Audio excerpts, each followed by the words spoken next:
Yo, I'm beating my chest like I'm King Kong. Who is next? Playing that b-ball, man. I'm the greatest. I'm shooting in the ball. Come on, get on this thing. The microphone, man. Ring-a-ding-ding. Oh, it's my shorty ringing at me. My wifey stinging like a bee through the freaking bee, like a Muhammad Ali. Chin check you, rearrange the place. I'm running that place. Going to the Himalaya. Man, I see you later. Peeling off in that Hellcat. Come on, baby. Cause I'm smashing, I'm dashing, I'm going on a rampage. I'm mentally insane, I'm breaking it like carrots. I'm going on the carriage, I'm doing my thing and I'm flipping it up. I'm freaking it up, crisscrossing it up. I'm kicking my feet up on the freaking desk. I'm nice. Shaking it up like a can of Sprite. Bubbles going up to the top. Alright, I'm like iron.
What's up, ladies and gentlemen? This is your boy Marlon. We are back at it again with another edition of the show. So if this is your first time watching, don't hesitate to hit that subscribe button, turn on that post notification bell so you never miss out on the daily updates that we have, the LIAN of PlayStation, Xbox, as well as PC and Nintendo. If that is something that intrigues you and a lot of other stuff, then this is the place for you.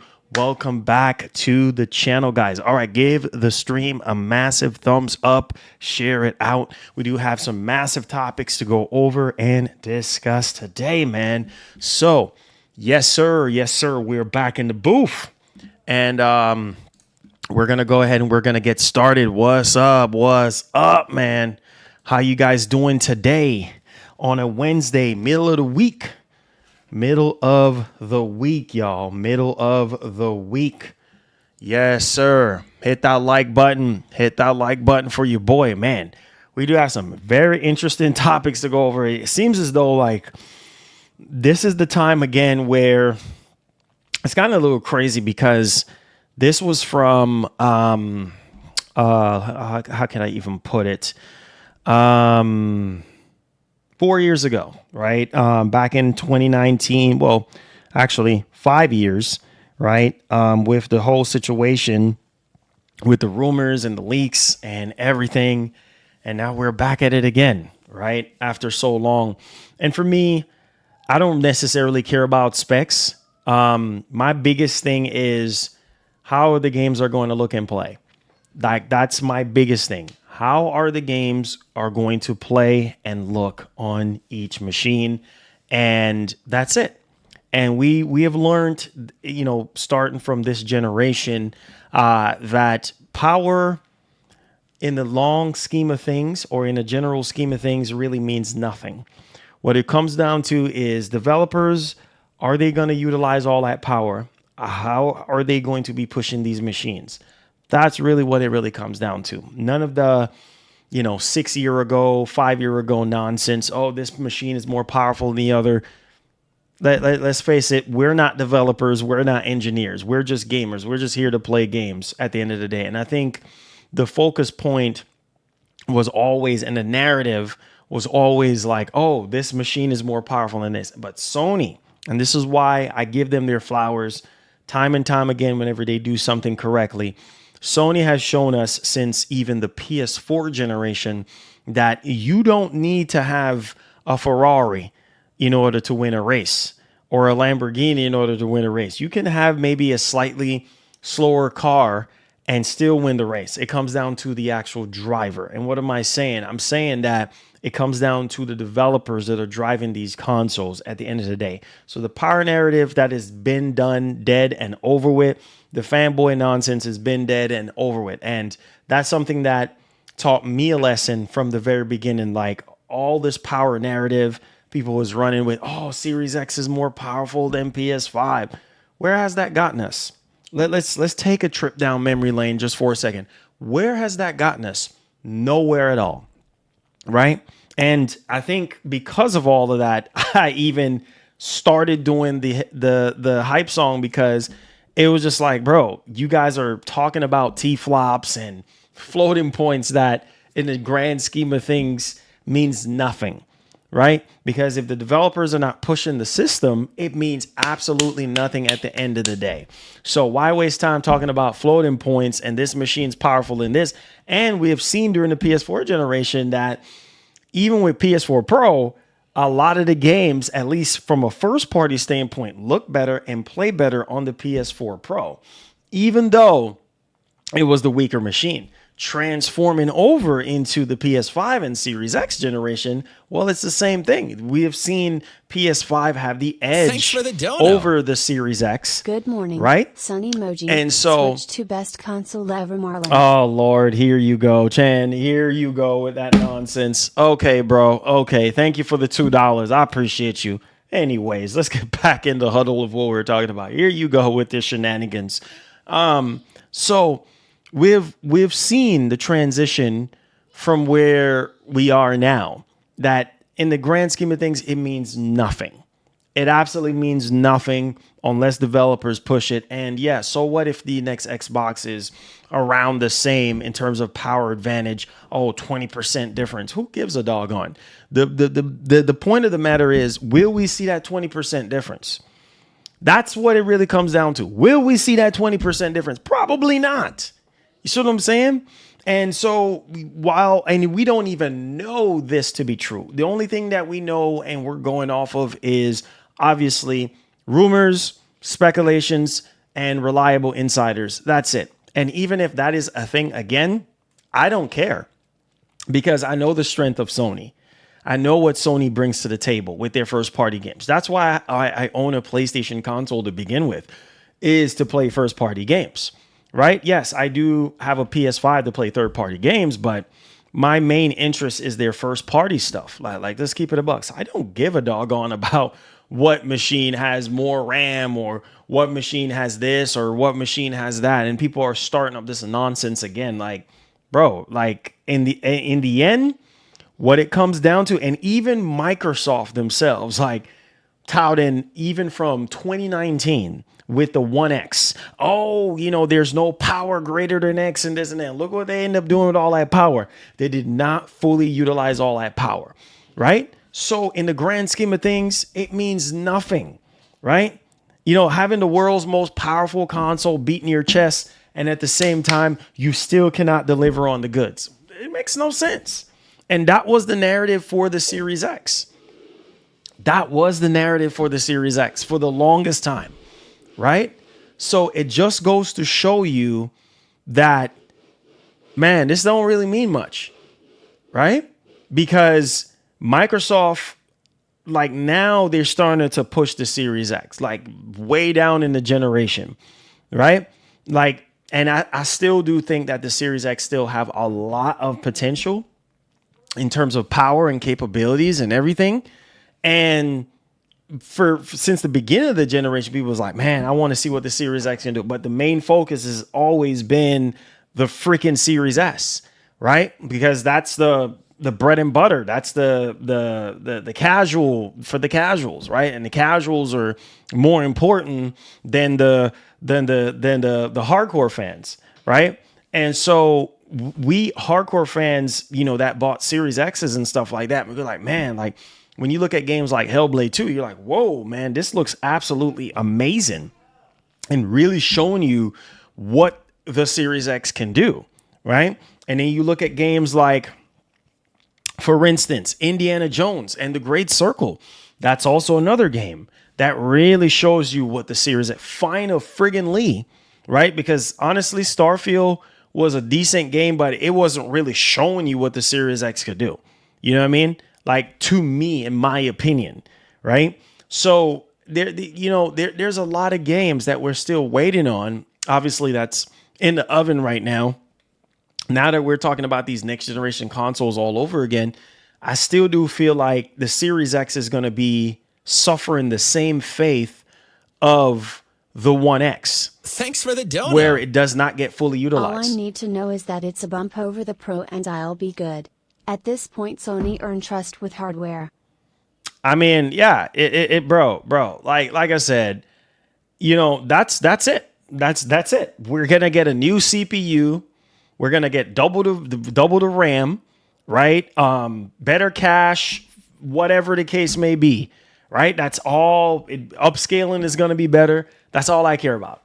Brand new CPU, which means we're not gonna be. Let me. You know what? Let me piggyback off of you, because that's all. Let's simplify this whole thing right now. All right. Let's get it. Let's get it together. That's just like what you said, my man, Steven. Like that's it. That's it. That's all it boils down to, is as long as the machine is performing better than its predecessor, that is it. As long as the games look better and they play better and we're not bound by the CPU. You see what I'm saying? We're not stuck into a fog or a funk of, oh my God, we're limited by the CPU now. Because, you see that happening now, not very often, but games that are more CPU bound, you can see that, the CPU is the same.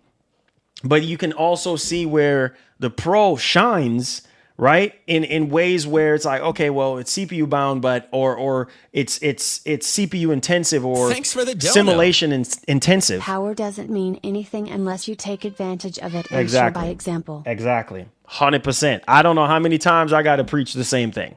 I don't know how many times I got to thank you, Mark. And see, my man is in here. I don't know how many times I have to say the same thing over and over and over again. Bro, I got sucked into the vacuum of lies and a whole bunch of nonsense that made absolutely no sense 5-6 years ago, right? And like I said, moving forward, look at the situation now that we're in. A lot of games like GTA 6, That's going to be heavy on the simulation side. It's going to be using a lot of the capabilities of the CPU. Unfortunately, the Pro is sharing the same CPU as the PS5, the base PS5, just a higher, higher frequency on the clock speeds. That's it. That's all you're getting. You know what I mean? Just a higher clock speed. And so PS6 is supposed to be giving us this is what's supposed to be Zen 6 architecture. It's supposed to be a brand new CPU, more powerful CPU. I think they're saying double the performance of the Pro or something like that, which that's insane to even think. I'm okay with that. If it's even double the performance of the Pro, that's more than enough for me. I mean, look how the Pro is smoking games right now. Battlefield 6, if you want to play, man, we're still waiting for 100% confirmation on that, but I don't believe people in the labs will lie that are actually playing it and experiencing it. But the Pro is starting to have its own identity. I mean, it had its own identity at launch, but it didn't have the identity wasn't as strong enough to differentiate itself from the other machines. You see what I'm saying? Some people say, well, there's not big of a difference, slightly difference from PS5 and this and that, blah, blah, blah, blah, blah. And then when you start seeing games like AC Shadows, the ray tracing and the image quality and the frame rate and all that kind of stuff, you start to see like a little bit of difference there. And then Space Marine, even though Space Marine is more of a CPU bound game, you know what I'm saying? So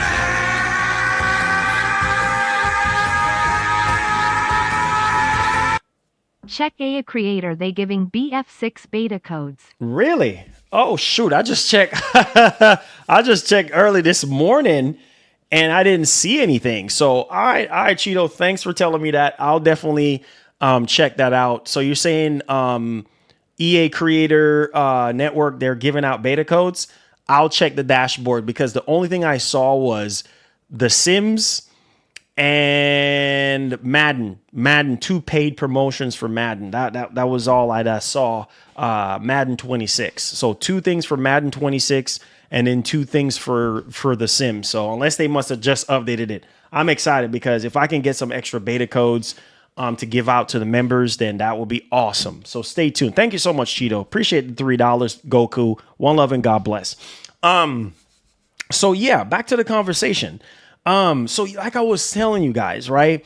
That's all I care about right now. You see what I'm saying? That's it. Thanks for the donut. That's all I want, bro. They just put it there. Oh, they just put it. Okay, nice. Thank God.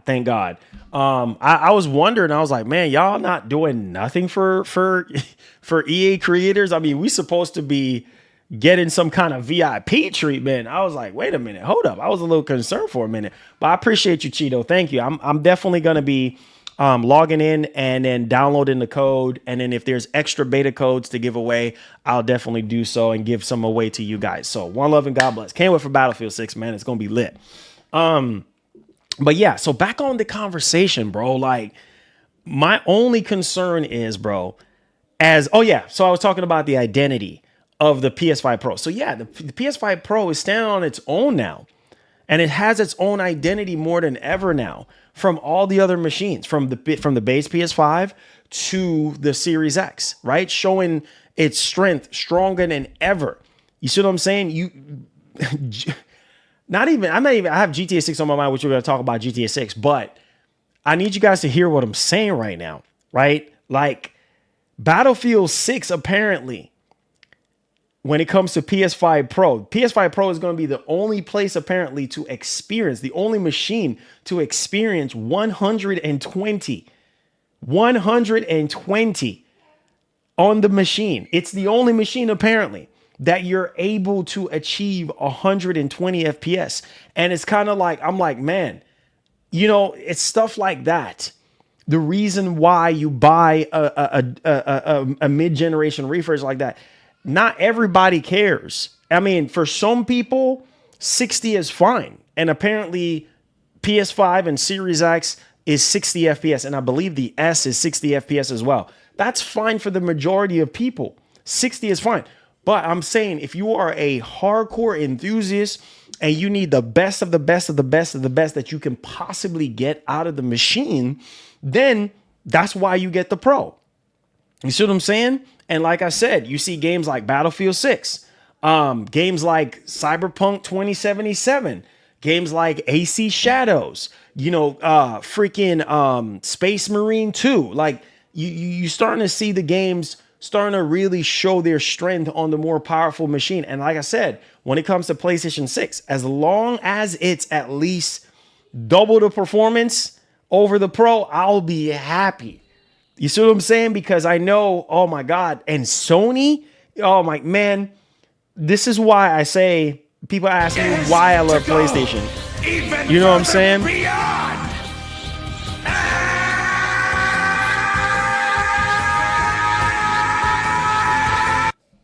Battlefield 6 does 120 FPS on performance mode. It's in the settings. Oh, okay. To go even further beyond.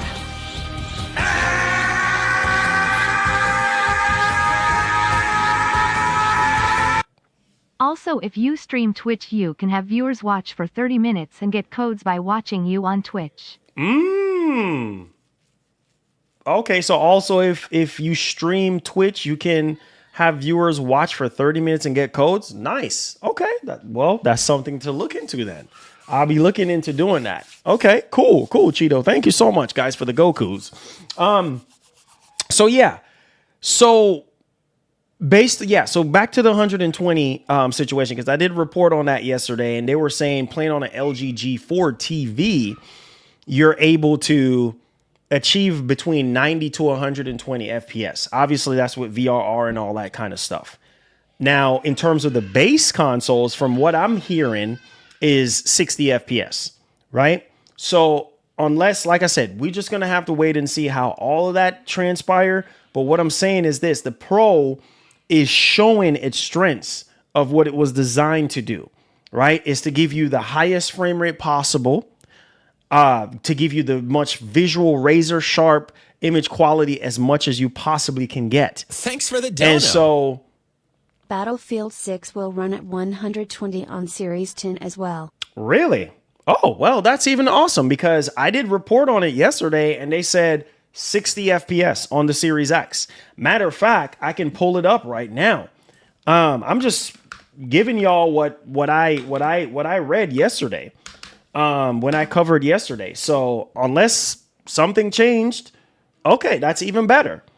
That's even better. Let me pull it up and show you guys, because I like to, clarify things and stuff like that. So I was mainly going off of what I read. So basically it says right here, Battlefield 6 FAQ reveals multiple performance mode on Series X and S, 60 FPS as a minimum.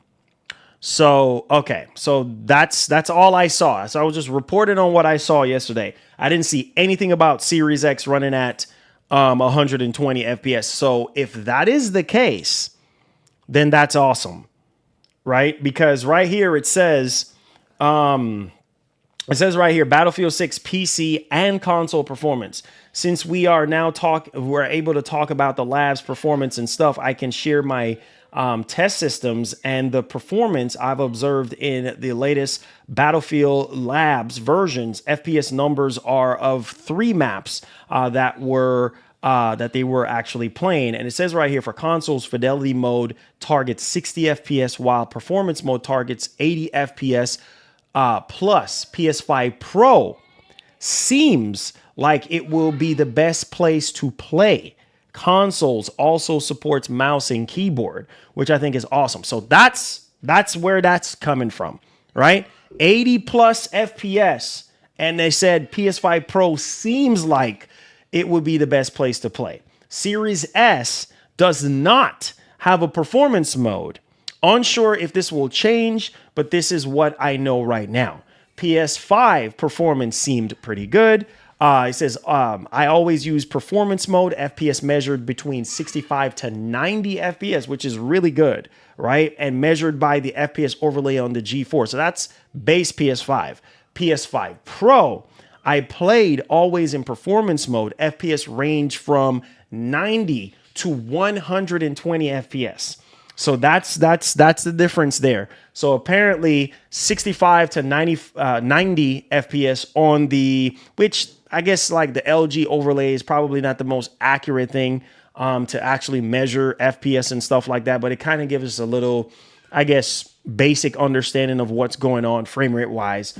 And then the Series X and S performance mode is what was most used. While I didn't play on the Xbox personally, performance from others reporting seems to be roughly match the base PS5. So if that theory is true, then that will put the Series X basically 65 to 90 FPS. So that's where all that is coming from. But hey, the game is not out yet, October 10th, or when we get closer to October 10th, I will be doing my testing here. So it don't even matter. I'll be doing my testing here for myself with you guys, and we'll see. Marlon, so I have a 43-inch flat screen Samsung TV, but I'm trying to upgrade pretty soon. Do you have any ideas on what kind of TV I can get that supports 120 or HDR and VRR for my PS5 and Series 10 Pro? Glad you asked.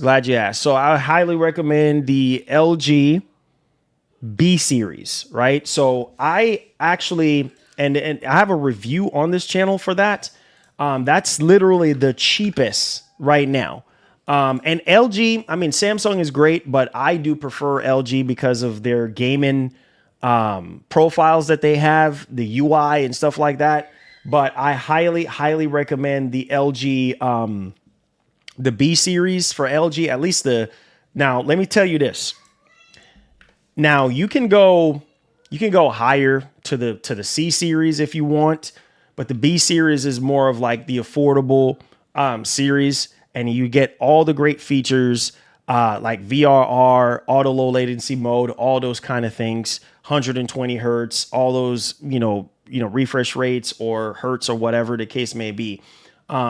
So you can go with the C4 if you want, but honestly, I would go with the B4 because the B4 to me is probably going to be the best overall value, especially right now. If you're trying to save, any kind of money, because I did review a 48-inch LG B4, and that was a really good. You can find an open box for that right now for like $500 and something.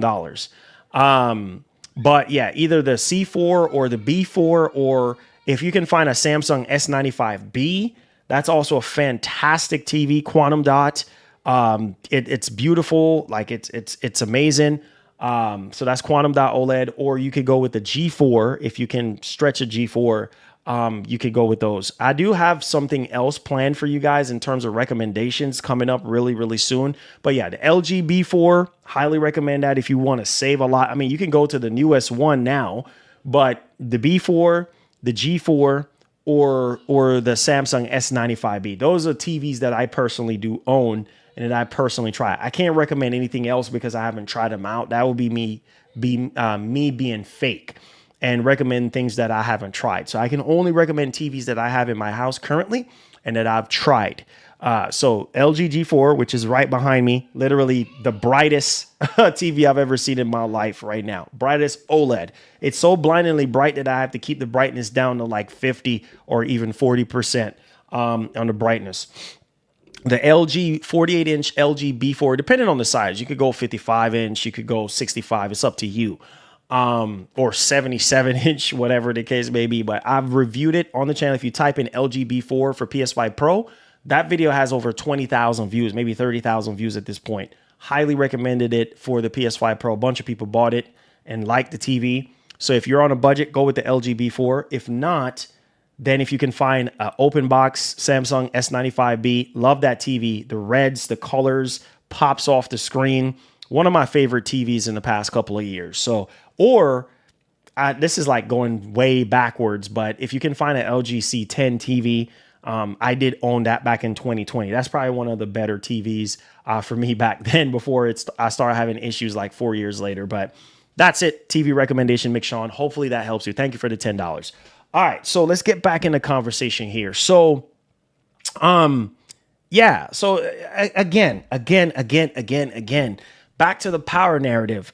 one of the best things that I do love about Sony is that they could have the weaker hardware, bro, but also on the flip side, when you look at their games, their first party games, Sony first party developers, they know how to develop, man, and they know how to develop for the PlayStation hardware. And so even if the PlayStation 6 is weaker than the next Xbox, who cares? Because we know that the first party games are really going to truly shine on the PlayStation 6. And if the PS5 Pro is anything to go off of in terms of power and upscale and technology and all this stuff, remember, the PlayStation 5 Pro is a taste of what the PlayStation 6 is going to give us. So think about that. The upscaling tech is getting upgraded next year. Oh, y'all ain't seeing nothing yet. So can you imagine by the time we get to the PlayStation 6, better CPU, more RAM, oh, Lord have mercy. Faster storage. I would assume faster storage by then. Even faster storage than what we have now. More storage capacity, all those kind of things. Better instant loading on the game. My brain can only fathom right now. We're not going to have much of a CPU bottleneck like we do have right now with the PS5 and the PS5 Pro. That's all we want. Let's keep it a buck right now. All we want is a better CPU and more RAM. That's it. That's literally it. And more storage, faster storage. That's it. You see what I'm saying? And maybe dynamic themes or that. Just keep it basic, bro. Like and maybe better ray tracing capabilities in the games. That is it, right? And maybe 4K 240, right? Which I don't know. They might promote that as a thing, but I don't know. Right now, 120 hertz is literally the max that we're getting right now. So maybe they might be promoting 240. I don't know. Maybe not. But needless to say this, like that's really what it comes down to. And I'm getting both. So it don't even freaking matter. Like if something looks better on the next Xbox, then okay, I'll play it on the next Xbox. If it's a third party game, right? Or if I'm getting higher frame rates on the next Xbox, I'll play it on it doesn't matter. It doesn't matter. If it's higher on the PS6, I'll play it on the PS6. It doesn't matter. I'm getting both. So it doesn't matter to me. As a gamer, as a hardcore gamer, like it doesn't matter to me. Like I'm going where I get more performance, whether it's Xbox or PlayStation. And I think that is going to be the biggest selling point for a lot of people. What is the performance uplift from the base PS5 to the PlayStation 6? I'm pretty sure it's going to be a huge jump, right? And then from the PS5 Pro, maybe double. You know what I mean? Maybe it's going to be a double. Who knows? Maybe triple. Who knows at this point? But I'm excited for the first party games. That's what I'm excited about. I want to see what the jump, because when you look at games like Death Stranding 2, bro, it's crazy. It's crazy. I keep going back to Death Stranding 2 because Death Stranding 2 has set a new benchmark for what first party games should look like and play like. I don't care what nobody is saying about, UPS simulator and all this other nonsense. Like none of that even really matters to me. What really matters the most to me is how the game looks, how it plays, the frame rate and all that kind of stuff. And we need more developers like Kojima. You see what I'm saying? And I'm telling you, games like Hellblade 2 and games like Indiana Jones and games like Death Stranding 2 has set a new benchmark for single player games. So I want to ask y'all this. How much freaking better can games look than freaking, or GTA 6? How much better than that can you get? And I feel like, guys, I'm so serious right now because we over here, some people are getting so, covered up in power talk and this and that. This is what we need to talk about. How much better can games look beyond Death Stranding 2? Because Death Stranding 2 looks absolutely jaw-dropping amazing. Thanks for the dono. See what I'm saying? If we get 4K 120 with path tracing and a more stable image, where we go from there. Crossed fingers emoji. See, path tracing, I don't know. I would have to see it to believe it. Because right now, you can get path tracing with 4K at 120. You see what I'm saying? With no upscaling. You can't do it. You just can't do it. Like you're gonna need for the almighty 5090, and I'm telling you as someone with a 5090, okay? If you turn on path tracing, ray tracing, reconstruction, all the bells and whistles, you cannot do it. I don't give a dog on you if you have a 9950X3D processor, the best processor in the world right now. You can't do it. You can't do 4K 120 with path tracing, all the bells and whistles, ultra setting with no upscaling. It's just not possible. You can't do it, right? Maybe 6090 can do it, but in terms of consoles, it's definitely going to come down to the scale of the game, right? And how dense the world is and all those kind of things. I mean, it is possible, obviously, but from a widespread thing, I have to see it first for myself. Now, one would think, though, based off of the baseline of the PS5 Pro, with the advanced ray tracing capabilities that wasn't available at the time when the machine was out, which was actually mind-blowing because obviously when you're talking about the advanced ray tracing capabilities, the 90 series, the 90 series AMD cards wasn't even out yet, right? And then at the same time, it was the only machine at the time that was able to give you, the RDNA 4 and all the advanced ray tracing capabilities. And even though in some of the games, it's more, especially like Indiana Jones, where it's like a subtle kind of ray tracing capabilities. Like if you look at the Series X version and the PS5 Pro version, there's not really a huge difference, right? Especially when you factor in ray tracing and stuff like that. So it's more of like a subtle thing more like a much more like in your face. Oh my God, I can notice the ray tracing kind of thing. And so hopefully, I feel like with what we're hearing right now with, the next step when it comes to PlayStation 6, and it's going to be, Zen 6 and whatever the case may be, and better ray tracing capabilities and all this, I think it could be possible, but we're just going to have to wait and see. And on top of that too, the upscaling technology is supposed to be far way more superior than it is now. And remember, it's ever changing. It's getting better and better and better because next year they're coming out with FSR 4 for PlayStation 5 Pro, right? To replace PSSR, right? And oh my God. And that's supposed to be giving us a significant jump in not only frame rate, but also resolution. And so if that is anything to go off of with the next major update for PlayStation 5 Pro, I think it's possible for PlayStation 6, considering that it's going to be a monster of a system over PS5 and also, the PS5 Pro.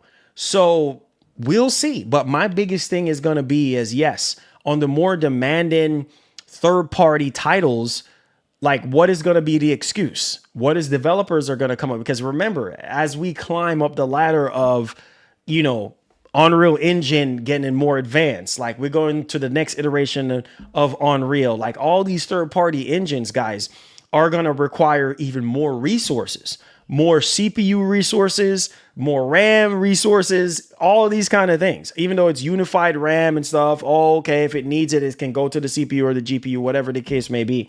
They can pull or feed off each other for that matter. Because when it comes to consoles, you only have one RAM that is unified and things of that nature that's shared between the CPU and the GPU.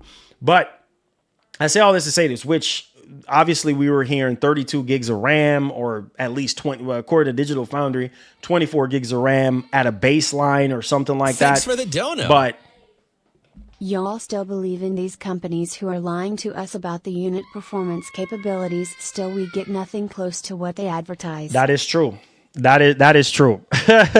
that is true. And I think, you know what? I'm going to be honest with you, bro. I'm going to be honest with you. Let me level something with you right quick. That even with the Series X, right? The Series X was a machine that everybody was like, oh my God, it's a beast. It's this, it's that. Oh, it's the world's most powerful console. But yet still, We didn't see that until 3 years, 4 years later. You see what I'm saying? So these companies are beating their chests like King Kong, but at the same time, remember, Microsoft is guilty of this. Remember back in 2019, 2018, oh, there's no power greater than X with Project Scorpio. And come on, guys, y'all remember this, right? You know, no power greater than X, touting all this stuff. But yet at the same time, we couldn't really see the truest potential of the One X. And now it took them 4 or 5 years later to really start to show us what the machine is capable of. You look at Hellblade 2, you look at Indiana Jones and the Great Circle, you're like, oh, okay. Wow, this looks absolutely amazing. Really showing you what the machine can do.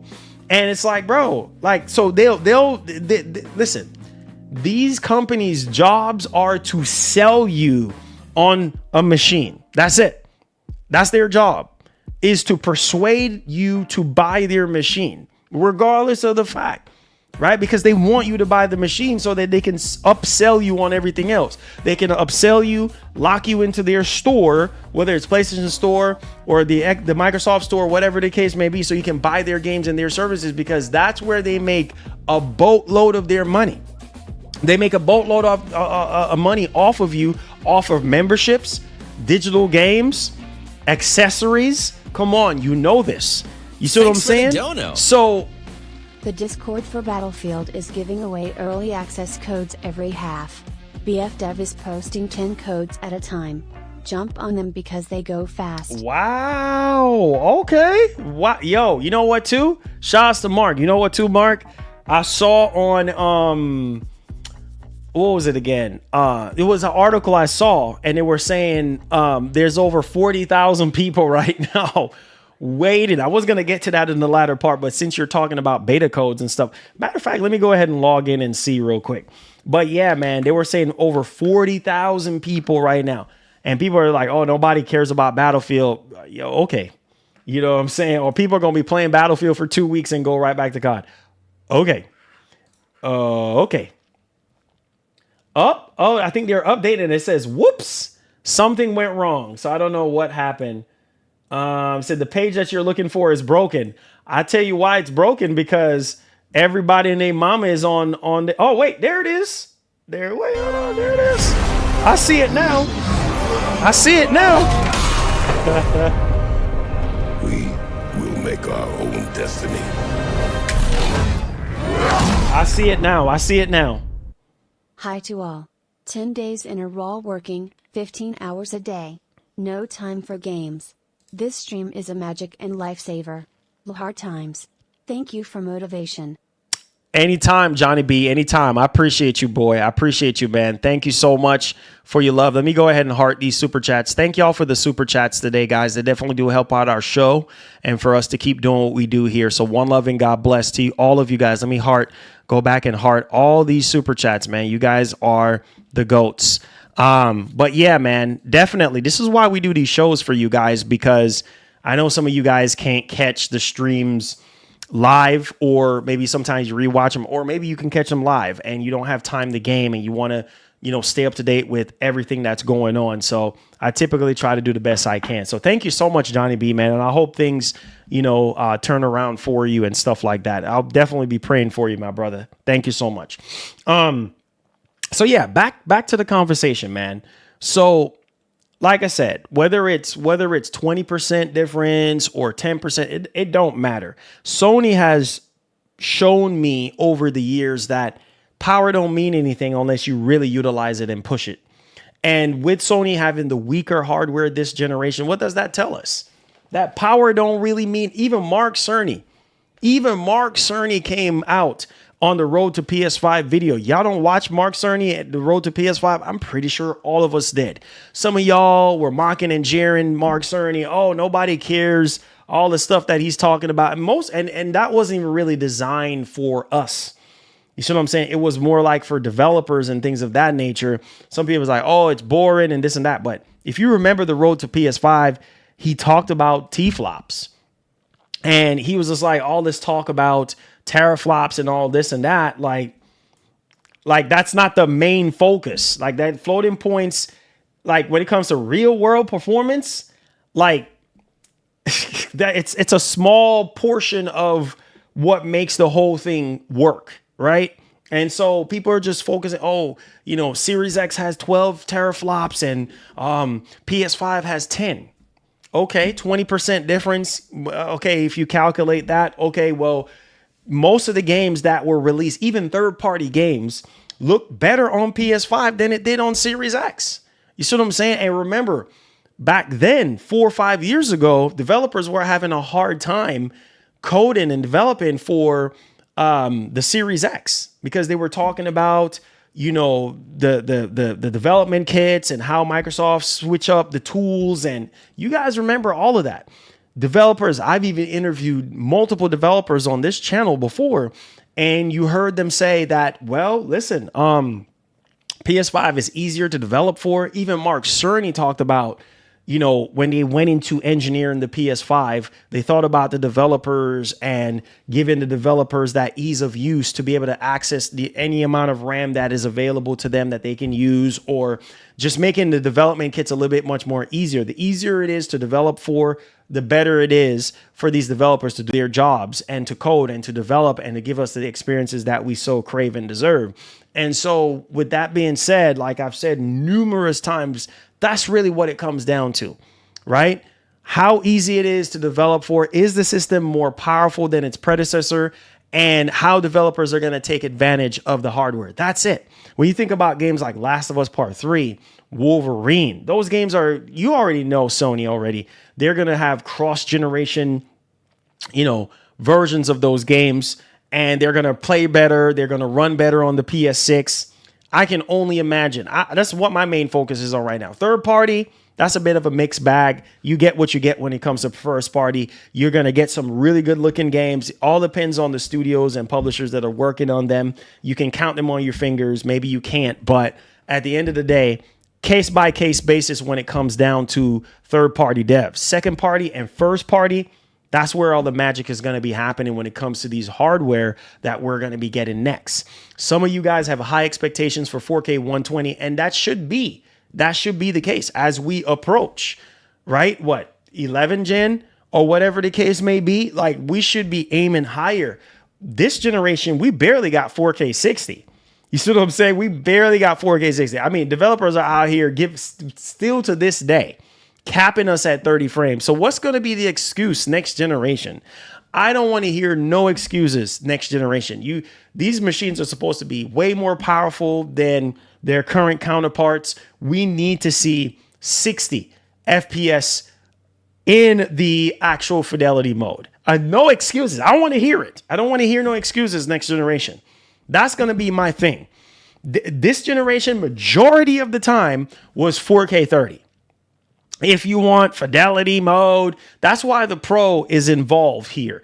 The Pro is supposed to alleviate the idea of having, you know, a graphics mode of fidelity and performance, right? And it's supposed to merge those two modes together and give you a Pro mode. Now, the Pro mode is not being used in all the games, right? So therefore, now at this very moment, you still have some games that utilizes the old school method from the PS5, you know, your quality and then also your performance. And it's always good to give options, but that's where the Pro comes in to give you that one Pro mode. So it's combining, you know, the fidelity and also the performance mode and bring them into one to get you the best experience possible.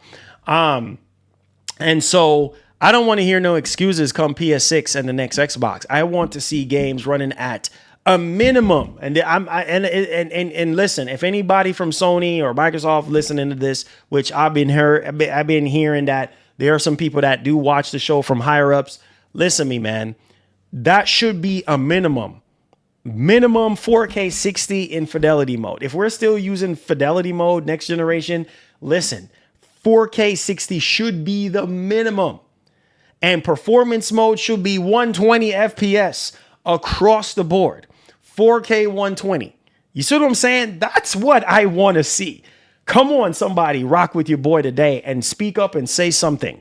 All right? That's what I want to freaking see. Is it going to happen with every single game? Probably not. But rock with your boy on this one if you do agree with me. 4K 60 in fidelity and 4K 120 in performance. Or combine the two modes into one, right? And just give us 4K 120. I'll be happy with that. You know what I mean? A bunch of you guys have 4K TVs with 120 hertz capabilities with VRR. That's the gold standard. 4K 120 should be the gold standard going into, next generation. You see what I'm saying?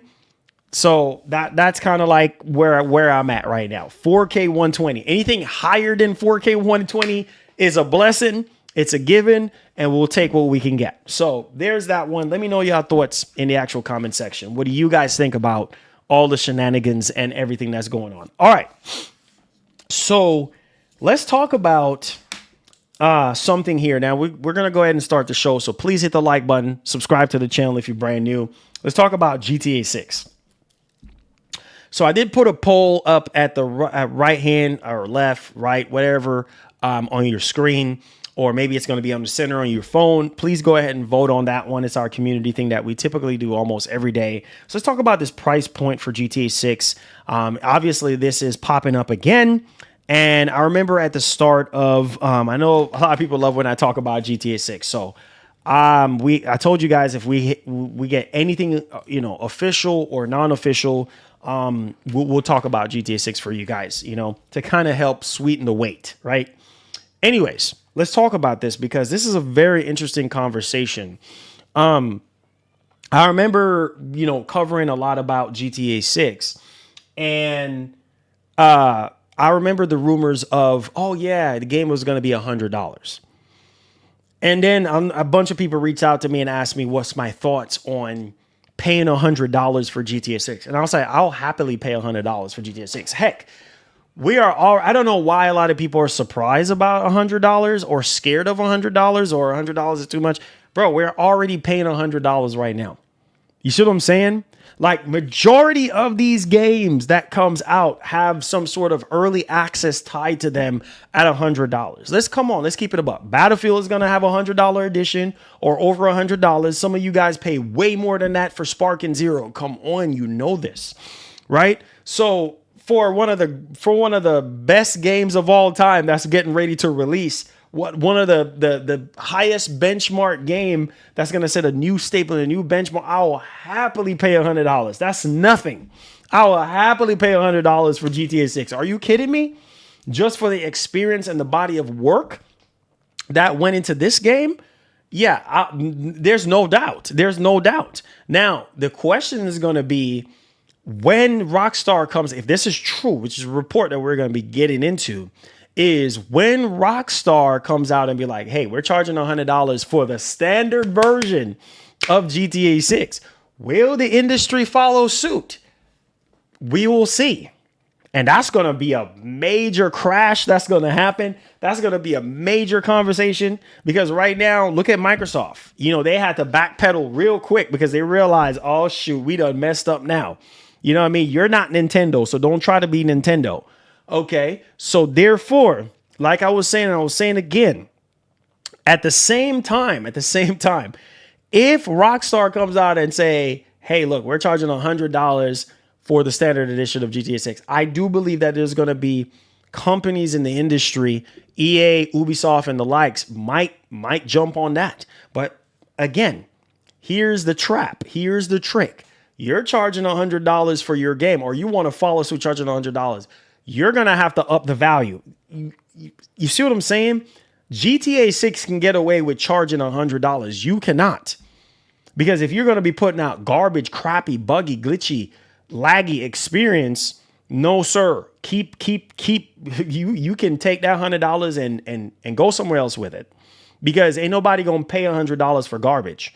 People want high quality, high production, high graphics, top-notch story, top-notch character, overall just the best experience that they could possibly get because these games are ballooning into ridiculous amount of money to make. And so again, like I've been saying all this time, like that's really, really what it really boils down to at the end of the day. So you can charge whatever you want to charge, but is the value there? Is the gamer feeling like, hey, they're getting their money's worth? GTA 6, I'm gonna tell you right now, I will happily spend $100. That's just my opinion, because I know the experience that I'm getting, and it's an experience that you can't get anywhere else. You can go play Saints Row if you want to, right? You could go play Watch Dogs if you want to. You could go play True Crimes if you want to. You could go play any other open world game if you want to, bro. But I can almost guarantee you, baby, the best and the greatest is Grand Theft Auto. Nothing beats it. Nothing touches it. It's the best open world sandbox experience that you will ever experience in your life. There are some people right now that is having withdrawals of not being able to play a new Grand Theft Auto. That's how big it is. So I'll happily, even for Red Dead Redemption 3, I will happily pay $100 because I know the quality, I know the polish, and I know the overall experience. The storytelling is going to be through the roof. So here's why we're talking about this $100 price. So PSU.com is reporting that Grand Theft Auto 6 price is expected to hit $100, says analyst Michael Pachter. So Michael Pachter, I've had the privilege to meet Michael Pachter at E3 years ago. It says it right here that says Wedbush Morgan Securities analyst Michael Pachter has joined the growing. Oh boy, oh boy, oh boy, oh boy, oh boy, oh boy. So obviously right now, there's a lot of conversations that's being had right now. So the chorus of folk who believe that GTA 6 will retail for $100. So like I said, this is not the first time that we've been talking about this, or rumors or speculations about Grand Theft Auto 6 charging, being $100, or Rockstar or Take-Two charging $100. But this is what, Michael Pachter have to say. I expect $100 price point for the game. The game will be immensely profitable. It will likely generate $10 billion lifetime. Whoa, man, what? $10 billion?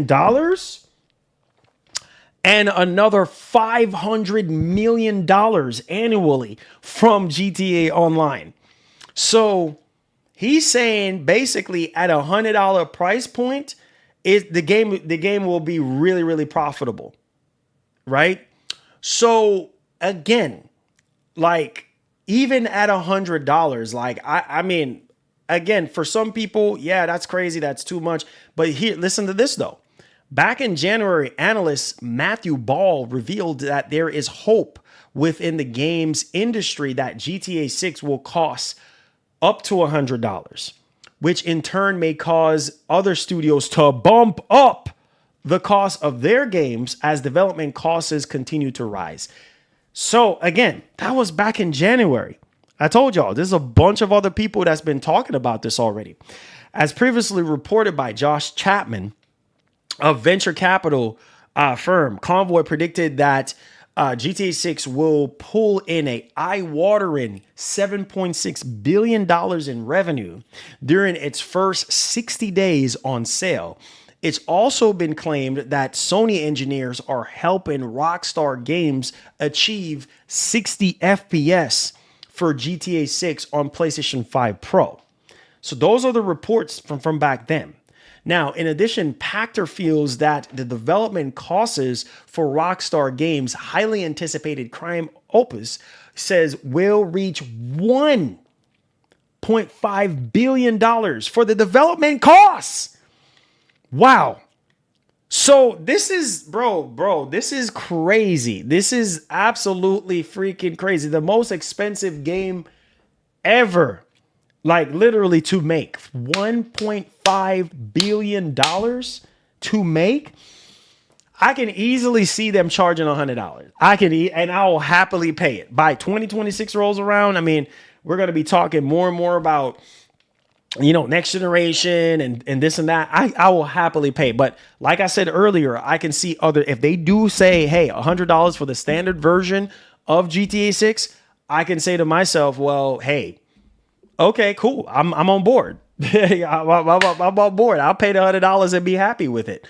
But let me know y'all thoughts in the actual comment section, because Obviously, right here, Louise Woolridge of Ampere Analysis added that GTA 6 is probably the most anticipated game of all time, and we can expect it to be one of the most expensive games ever made. Holy freaking cow. So, yeah, let me know your thoughts in the comment section. Would you guys pay $100 for GTA 6? Pin it up on the top. All right, so let's go ahead. Let's move on to our next topic. Let's talk about the not GTA 6, the PlayStation 6 being less powerful, right? Less powerful. And so let's go ahead and let's dial into this one for you guys. Let's do a timestamp here, and let's go ahead and let's dial into this one. So again, this is why we were talking about what we were talking about before, right? Which for me, I don't care. It doesn't bother me one bit. So it is what it is. If this is all true, but who it's coming from, this person definitely carries a lot of weight in the industry, at least from the AMD side of things and NVIDIA. So this is coming from, make sure you guys give this stream a thumbs up. We're sitting at 90 likes. Let's see if we can get over 100 likes. Let's come on, hit the like button for me. All right, so PlayStation Lifestyle.net is reporting that PlayStation 6 will be slightly less powerful than the next Xbox leak suggests. A reliable leaker has claimed that the difference in power between PlayStation 6 and the next gen Xbox will roughly be the same as current generation. If true, this means that the PlayStation 6 will be slightly less powerful. We will make our own destiny. Sox versus PS4 Pro all over again. PS6 dead on arrival. Skull emoji. It's not dead on arrival when we don't know all the specifics. Thank you, man. Thank you for the 7 months. I appreciate you. All right. So let's get back in the huddle on this one. So if this is true, so let me read that over again because we just had that membership. So PlayStation 6 will be slightly less powerful than the next Xbox leak suggests. A reliable leaker has claimed that the difference in power between PS6 and the next generation Xbox will roughly be the same as current generation. If true, this means that the PlayStation 6 will be slightly less powerful than the new Xbox console. Next gen Xbox might be more powerful than PS6, but does it really matter?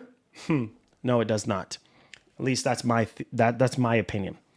The leaker in question is none other than Kepler L2, which you should know that name by now. Very, very reliable person in the industry who has a pretty good track record. According to them, the PlayStation 6's power is comparable to a Radeon RX 970 XT. Oh my God. Xbox is dead no matter how powerful it is. Hey, man. Hey, Microsoft has a lot of work to do. Microsoft has a lot of work to do. That's why I said all this talk about power, it comes down to what are you going to do with that power? Or is it going to show in the first party games that they're going to make? Microsoft just now started to show us what the Series X can do, or show us their strengths when it comes to their first party games with Indiana Jones and the Great Circle, you know, with what was the name? Hellblade 2. You know, games like that. Forza Horizon 5 looked absolutely amazing on there as well. So again, they just starting to like get their act together, you know what I'm saying, in that regard. But let's get back in the huddle here. So it says right here that the PlayStation 6 power is comparable to AMD Radeon RX 970 XT, a card that I actually reviewed on this channel. Check out that. It's actually pinned up on my channel. So check out the capabilities of the 970 XT. I think it's a phenomenal card.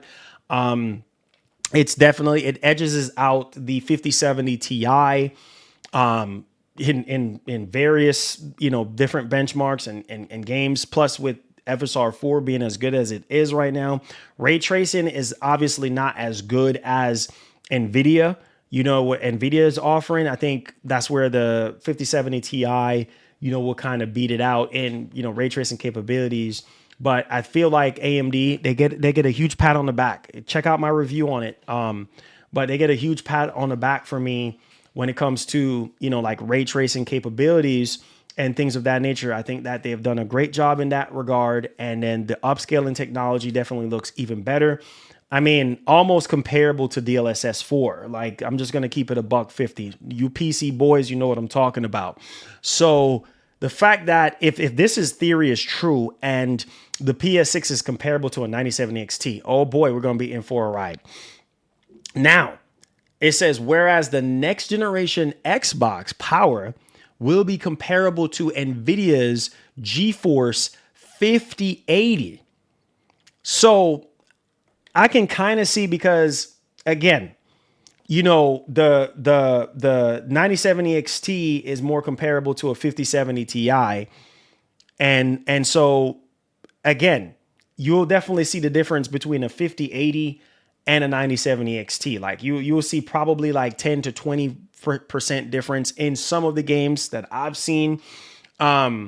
So, and I guess the estimates are in fact based off of what I've seen. And actually I didn't have a 5080, but I had a 5070 Ti and I had a 9070 XT for myself to kind of do apples to apples and, you know, kind of see, or oranges to apples, whatever you want to say. But the estimates suggest that this translates to a power difference of around 20%, which is similar to the difference between the PS5 and the Xbox Series X, with the latter being slightly more powerful. Again, 20% difference. Do we actually see that in every single Xbox Series X game? Do we actually see that in every single PlayStation 5 game? Like that, those are the things that you have to understand. Like I said before, look, pay attention. This entire generation, we have seen PS5 run a lot of third-party games better, right? Better than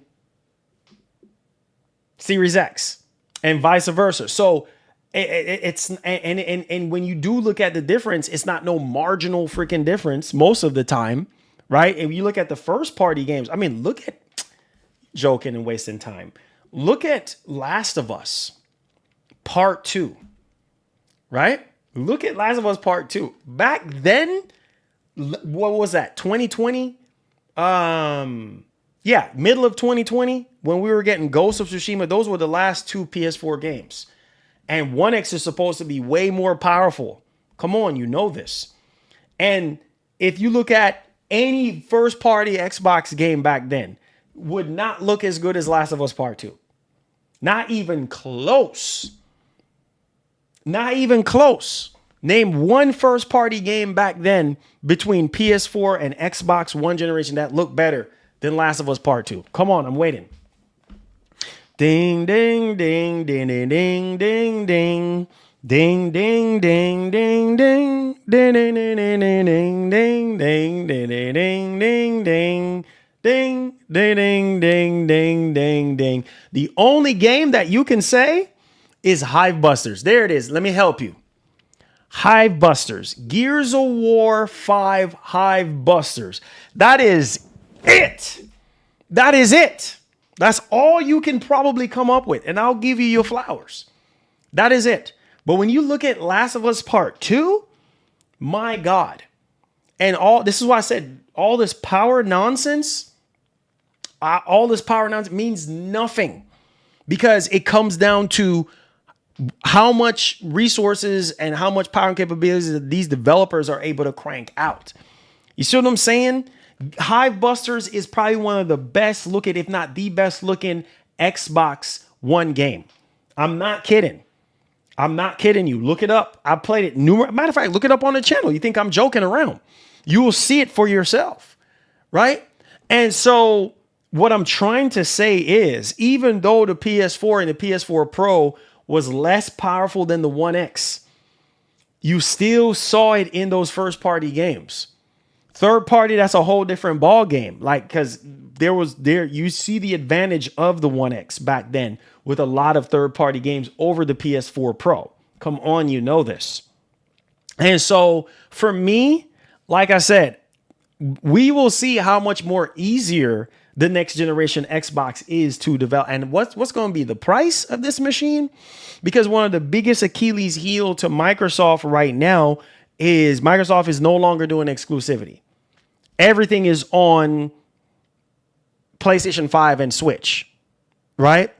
And now apparently they're going to be having an all-in-one box where you have access to all your PC storefronts, similar to the Xbox Ally and all those kind of things, right? Where they're giving you, instead of giving you the traditional Windows, they're giving you a modified version of Windows, right? By eliminating all the background processing and giving you just sort of like a Steam big picture mode where you can access any storefront, any games with minimal to no delays, right? And it seems as though that the next Xbox might be offering a PC / console like experience on the actual UI. So you can sign into GOG, sign into, Epic Game Store, or sign it. Now that could be a huge selling point for a lot of people, including myself, to be able to fire up things, right off the console and just be able to play my games, whatever it's PlayStation or Xbox or whatever the case may be,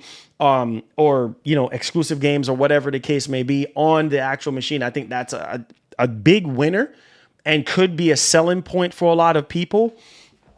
So let's see how Microsoft aims to impress us, because just take a trip down memory lane just for a second here. I just want to kind of clarify some things so you guys can understand. Y'all remember back in 2024, right? When Sarah Bond said, when she sat down with Matt Booty, Phil Spencer, and herself, right? And she said that the next Xbox is going to be what? You always got to remember what these people say. A huge technological leap moving forward. All right. The largest technological leap. Remember that? Come on. Y'all don't remember stuff? So we will see. And she said ever in a hardware generation. Ever in a hardware generation. So we will see what that means. Maybe Microsoft might have the edge this generation, right? With power, and really show it into their first party, third party, and second party games. Who knows what's going to happen next generation? We don't know. But let's hope in the grand scheme of things that, hey, even if Xbox have the slight edge in the power department, we'll see how much of a difference that's going to make, right? Because we see what current generation is doing right now, where a lot of developers are lazy, even first party developers putting out trash. Right? Where the game is not running right, capping at 30 frames, buggy, glitchy mess. And it's supposed to be running on the world's most powerful frame. How many times do we have to have this guy? Look at Starfield. Come on, look at Starfield. I know some people are going to get all defensive, but it's the truth. When Starfield first dropped, bro, it was a buggy, glitchy, disgraceful mess. I played that game countless times. I played it on the Series S. I played it on the X. I played it on PC. I played the crap out of that freaking game. And it was so many freaking bugs. And graphically, come on. I know it's a massive open world game, space game, whatever you want to call it.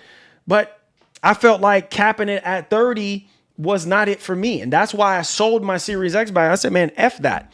I'm going to go over to PC. A lot of people got mad. Oh, you this, oh, you that. I didn't give a doggone about what anybody was saying. I was pissed off because I'm like, really, bro? This is what we get? Thanks for the dono. Really? All I heard was it's gonna be the biggest price increase ever in a generation. Smiley face emoji. Hey, you know what? You know what? Hey, man. Like I said, man, price is gonna be high. The only thing on the Sony side that we have heard is that, well, they supposed to be keeping the price like cheaper or around the same price as what the PS5, which I don't believe that. Obviously, that was from 2023, so it might, like I said, for me, for PS6, it might be $599. There's probably gonna be a $599 and a $699 version of the PS6.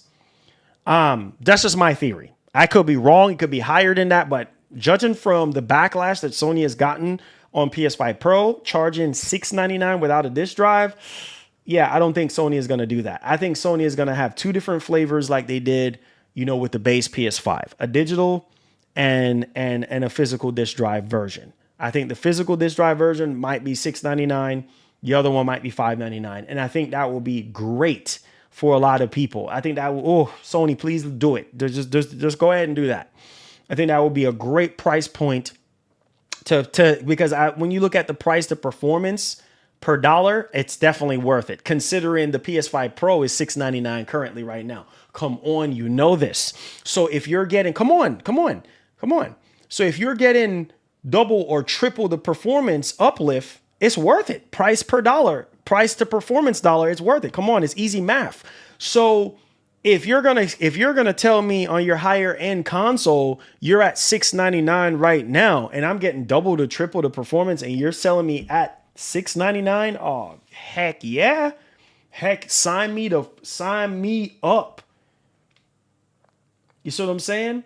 Sign me up. You know what I mean? Sign me the freak up. So on the series side of things, on the Series X side of things, listen, dog, they already went up on the price. Now we're at $600 for the base Series X. I got fortunate with my Series X. You see what I'm saying? I got fortunate. They don't even sell this. Let me show y'all. Y'all think this is a joke. Hold on, let me show y'all, boys.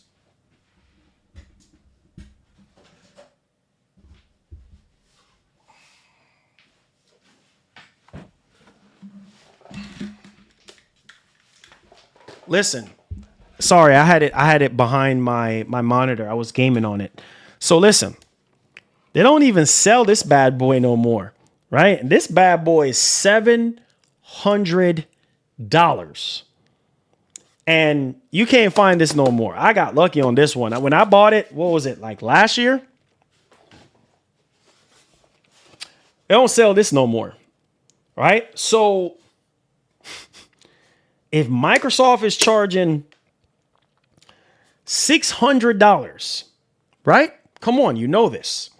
For the base I keep saying PS5, for the base Series X, how much are they going to charge for the next Xbox? And it's supposed to be a huge technological leap moving forward. So how much are you going to charge? That's the trick, is how much more are you going to charge? Are you going to charge us $700 for the next Xbox? I mean, is anybody buying the Series X right now at $600? Come on, you know this, right? So that's my point. Like, so Microsoft right now is in the bigger pickle, right? Because people know that they don't have to buy an Xbox. Come on, you should know this. People know that they don't have to buy an Xbox to play Xbox games anymore. They know that the exclusive games are elsewhere. Every time you tune into an Xbox showcase, everybody knows that all the games are on other platforms, right? So what is the incentive? Why should I spend $700? Oh, because it's more powerful than the PS6? Oh, because it's a huge technological leap in terms of you giving us a PC storefront? Come on, you should know this. So what's the incentive here? You see what I'm saying? Like, they have to come up with a reason other than it's more powerful than PlayStation 6. Oh, you got unlimited storefront, all the PC storefronts on one box. Like, that's it? For us to sit there and spend $700? What's the upcharge going to be? So this is what I'm saying. They're in a pickle right now. So unless they're going to not be as profitable on the next Xbox, they're going to come down off the price, right? Make the price even more affordable for people to even bite on it. Because the theory is, and from the reports that we're hearing, is that the series console sold less than 30 million. Considering Sony is... Oh, Jesus Christ. It's not even worth even talking about. Sony is well over 3 times that right now. In terms of hardware, Sony is on their way to 80 million. Right? You're sitting at little under 30 million. So what are you going to do? That's what I'm saying. People focus on the power narrative. Stop talking about power. Talk about how the games are going to look, how the games are going to play. Is the games are going to be easier to develop for and run on the next machine, and what the friggin' price is going to be. That's what we need to talk about. None of this power nonsense means nothing because we have seen it this generation. Like Series X is supposed to be more powerful than PS5, but yet still we're barely seeing it in the games. Come on, you should know this. So stop wasting my time and focusing on the wrong theories. How are you going to sell us on that box when you're struggling this generation to sell this puppy right here? That's what you need to focus on, which I've told you guys plenty of times. Even Matt Booty said, man, one of the things that he does love about Sony is that Sony puts a lot of effort into their games. The quality of their games just pops off the screen, and that's something that they want to start doing. After the backlash with Starfield and Redfall, come on, you should know this, right? Especially freaking Redfall was a disaster when it came out.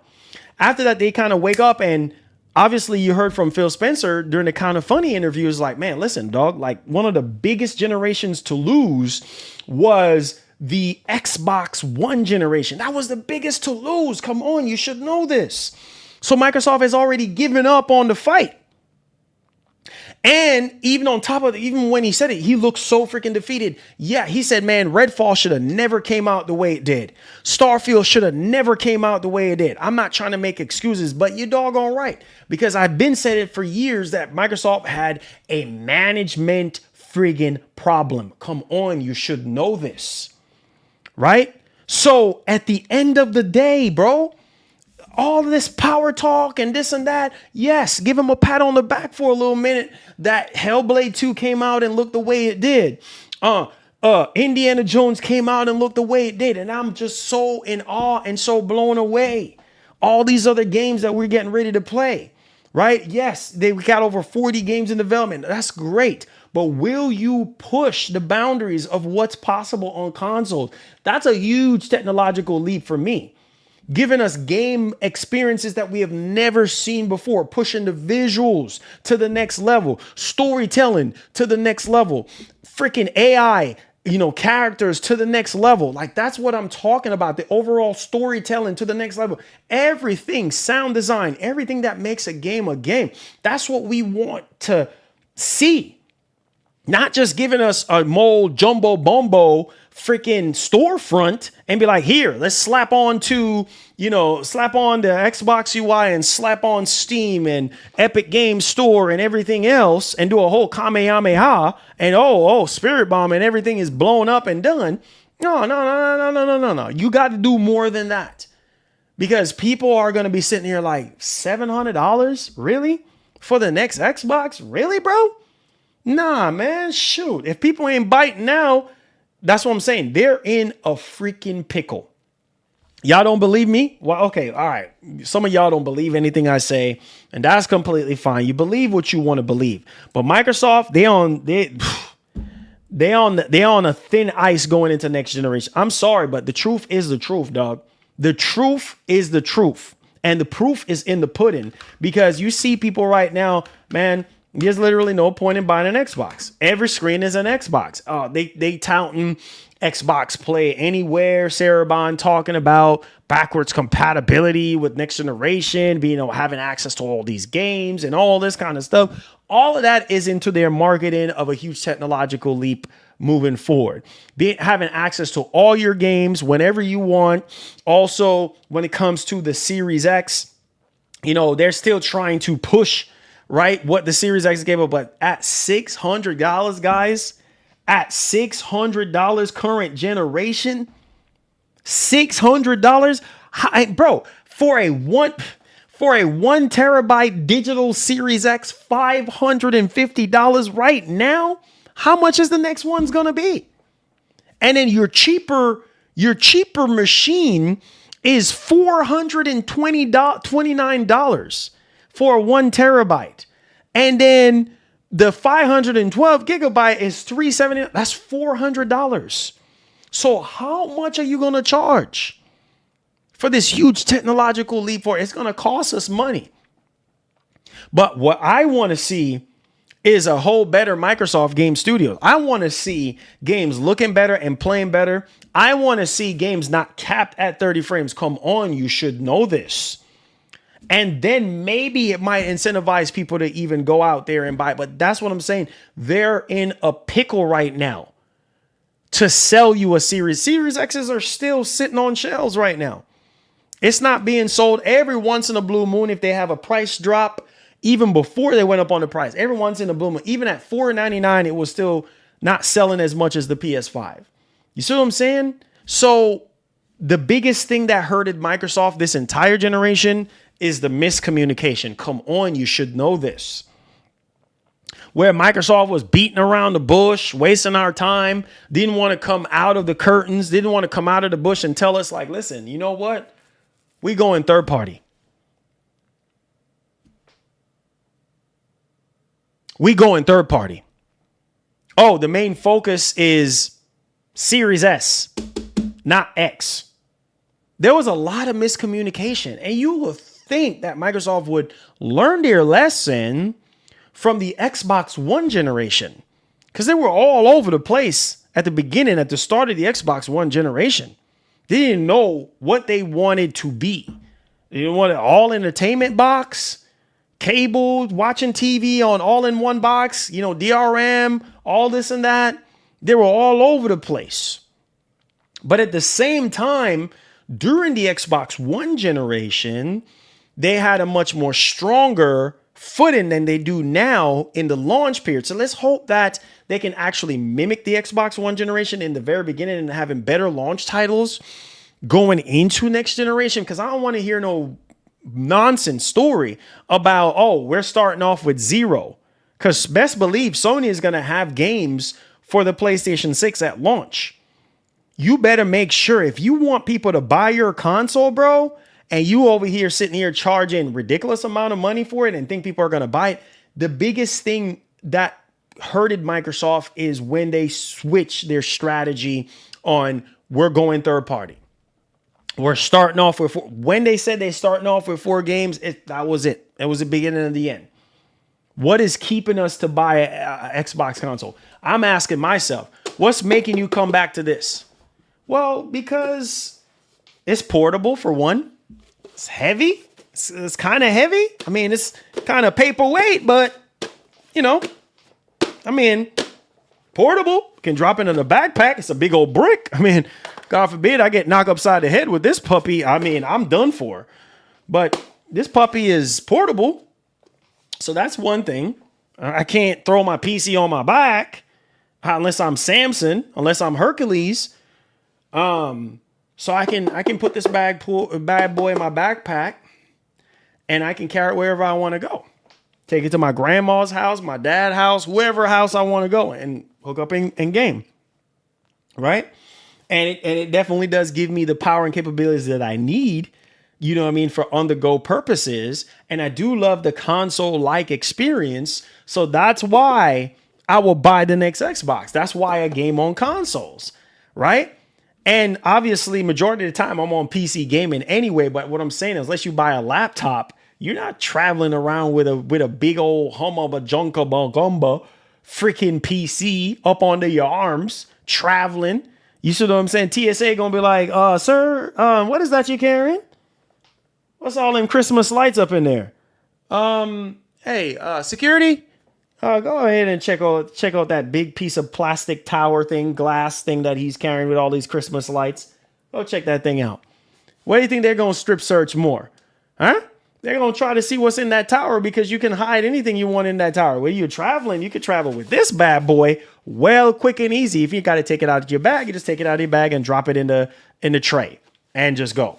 You know what I mean? You're gonna travel with your PC? No, you're not. And so what could be a huge selling point for a lot of people when it comes to, you know, the next generation Xbox is being able to have access to all these PC storefronts on one box, right? And also being able to play their Xbox games on one box as well. So you're getting all in one. And that I think will have people saying, oh shoot, you know what? I'm gonna go ahead and buy that. I'm gonna go ahead and buy that. I'm a PC boy, but I can kind of see where they're going with this. They're almost there when it comes to, because all these machines are PCs anyway. But you can kind of see with the UI experience where they're trying to take this. And so that's what I have to say about Microsoft going forward. They have to find a way to get people to buy their console, because I do believe after this, if this flops and this don't sell well, then I don't know what they're going to do, guys. I really don't. I think this might be it. According to the reports, this might be it. Like, they have to find a way to persuade you into buying the next Xbox. If the price is high, they have a lot of homework to do. So let's see. I know we're a little ways away, but let's see. Let me know y'all thoughts in the actual comment section. What do you guys think? All right. So I said that's just a PC. So there you guys go on that front. Just wanted to talk to you guys about all that. And yeah, PC for me will always be the place that I want to go for literally the best of the best that I can't get on consoles in terms of performance and all that.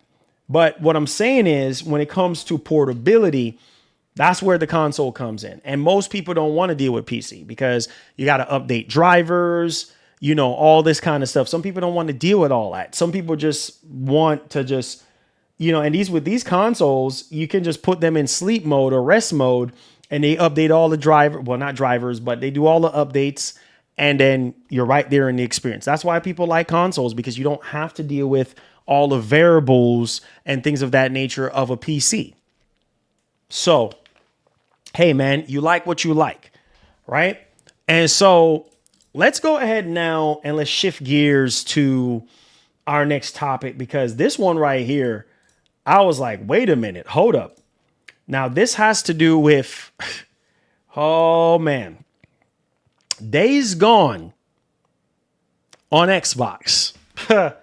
Now, Xbox fans is out here, like, they're really out here, like, wanting some of these PlayStation games on Xbox. Like, there's not even a joke about it. Like, this is real. Now, you can say poor begging or whatever, but PlayStation fans sometimes, I mean, look at what's going on now. PlayStation fans are like, man, Gears. Well, by the way, you can preload Gears of War reloaded on Xbox on Game Pass right now. So go preload that joint right now. But on the flip side, PlayStation fans are like, oh man, when is Halo coming to PS5? Like, so it don't even really matter. When is Gears coming to PS5? When is all these exclusives coming to PS5? Like, it don't even really matter now. But Days Gone has sparked some conversation because, you know, it's just, it's kind of crazy. And obviously, man, it's been 2019 since Days Gone came out. And one would kind of think, oh yeah, you know, but man, the internet would crash if Sony comes out and be like, yo, listen, we're putting Days Gone on Xbox. But why is this all happening, right? So PureXbox.com is reporting that Days Gone tweet, just a tweet, attracts the attention of Xbox fans, but don't get your hopes up. All right. So basically, the official Sony Ben Twitter account put out a tweet, basically with an emoji, a single emoji, and stuff like that, with a magnifying glass or whatever you want to call that, a magnifier. And then, just because of all that, now we have Xbox. Let me show y'all, because I don't want y'all thinking that I'm making stuff up or anything like that. So then, oh, wait, sorry, guys. I don't know why I just did that. Let me switch back to this one. I don't want y'all to think, oh, well, Marlon just making up stuff. Nope, not making up anything. I have no reason to lie or make up anything. Let me show y'all what's being said right now. Let's see if I can make this bigger. Hold on. Let me cancel that for you guys. Oops, no, I'm not trying to make a new scene. I'm just trying to get a window here. Here it is. So as you guys can see on your screen right now, you can see right here, Ben Studio just put out a tweet with an emoji. And then now this suddenly attracted a barrage of Xbox fans who all questioned whether the cryptic tweet might be referring to an Xbox port for the 2019 game. A few examples of which can be found below. And obviously right here, somebody tweeted Xbox port for Days Gone. Any information regarding an Xbox version soon? Nate the Hate. Is it actually happening? Such an Xbox coded game too? So there you go. There you go. So people, Xbox fans are thinking, hey, thank you so much, Grant, for subscribing to the channel. So people are just automatically thinking like, oh shoot, Days Gone, is Days Gone coming to Xbox? Like, man, is it really happening? Nah, it's not. It's not happening. All right. It's not happening, man. It's not happening. All right. So let's go ahead and let's move on to our next topic at hand. We are talking about Mafia.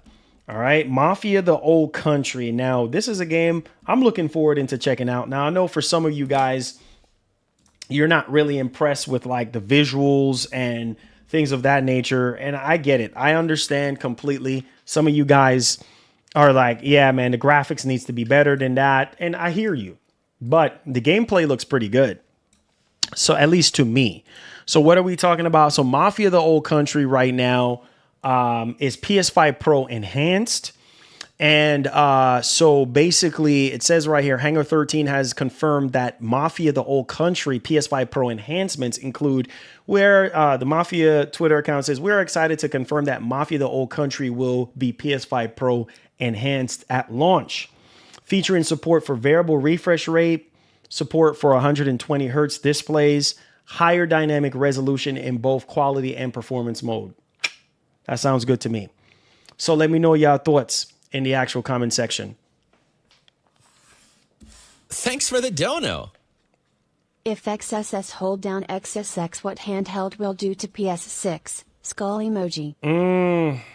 I don't know, man. We're just going to have to wait and see, Trek. We're going to have to wait and see. Now, thank you so much for the super chat, but listen to this. Now, I did not even know this was the case. So it says right here, Mafia, the Old Country is a PS5 Pro enhanced game. Players should rest assured that there was some concerns regarding the lack of support for PS5 Pro, but the game's PS Store page was updated today ahead of its launch. Now, listen to this. I didn't even know this was the case. Mafia, the Old Country's stunning new trailer was captured on PS5 Pro. Yeah, I need to look at this on the OLED. So let's switch screens for a minute and let's look at this on the actual OLED screen. Let me pull this up for you guys real quickly. Give me a second. We're going to look at this because apparently this was captured on the PS5 Pro. So let me pull that up and rewatch that. I watched it yesterday, but I didn't even know that that was captured on Pro, which is nuts.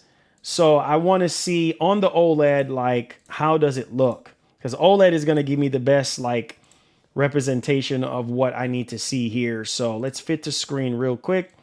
Put ourselves there. And let's pull this up really quickly.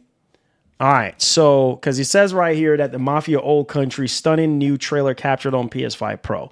So let me go ahead and turn up my brightness on the OLED so that I can kind of see how this actually looks. All right, so let's fire this up. Is it 4K? Hold on. Has to be 4K for me, dog. Hold on, bro. 4K 60. All right, so we get the best representation. Let's take it away. You're part of the Torrisi family now. Act like it. Oh, yeah, it says it right there. It actually says it right there. I don't know how I overlooked that yesterday. It actually says it right here. Let me let this thing move out of my way real quick. There we go. It actually says it right there. I don't know how I did not see that, bro. See, it says right there, contains gameplay and cinematics captured on PS5 Pro, some angles adjusted for trailer use. Act like it. This looks absolutely insane. You haven't lived until you've tasted the Said a family real guy vintage. that was a part of the I'll real bring you a Mafia bottle. said that they would do it Before. in-game is 100% Trust true. me. With the work we'll be This doing, looks pretty good. you're going to need it. Wow. Scared of a little Wow, competition? this looks Caruso? good. Oh man, look at the reflections on the car. So apparently this is PS5 Pro. And man, this looks good. It looks good. It looks good. Now, I know some of you guys are going to be like, graphically, it does not blow me away, blah, blah, blah. But this is PS5 Pro, and this looks really good. This looks really good. Come on, put your foot down. Let's see what she can do. There is history everywhere in Sicily. It's all just rubble and dust, if you ask me. Let's leave them to it and get our horses ready. But if that's your thing, take a horse, get out there and breathe it in. Remember though, you're not sightseeing, you're on the Don's time. Ah, San Celeste. The markets, the women, the wine. We don't just walk the streets, we own them. Anyone who forgets that, well, they won't be around for long. There are wolves in the hills, Enzo. They want what is ours. They don't know the meaning of honor. My uncle gave you a chance when he saved you from the mines. Don't make him regret it.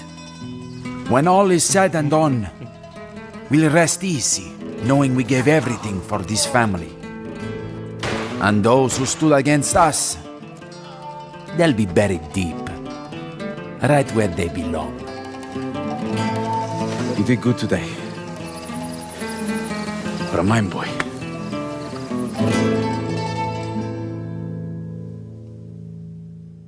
Wow. Yeah, like I said, graphically wise, I mean, yeah, it's not blowing you away, but the gameplay does look good, and the story is probably going to be good. So I know some of you guys are talking about it shows PS5 PS Pro in the store too. Thank you so much. There's no hope. Appreciate you. I know some of you guys are like, but hey, man, hey, you know, it is what it is. Like I said, every game ain't gonna look amazing, you know, to y'all standard, but it is what it is. Make sure you guys hit the like button for me. We're getting into the Q&A portion of the show. So if you guys have any questions, any concerns, feel free to fire away. Appreciate y'all. Appreciate y'all. All right.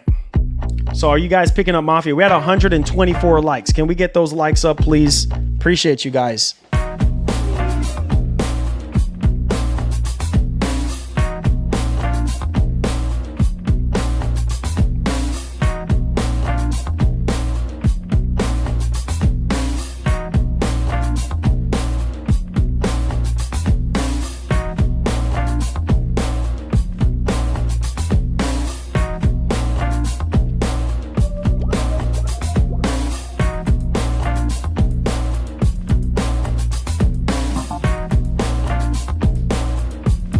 Said I would like to see PlayStation 6 up the standard to HDMI 2.2. Yeah, it's possible. I wouldn't see why not. Say, yup, Marlon, I'm buying Mafia the Old Country. So excited to get my PS Portal up and running. Could you give me any advice to connect my PS Portal to my PS5? You don't have to. You don't have to connect it to it now.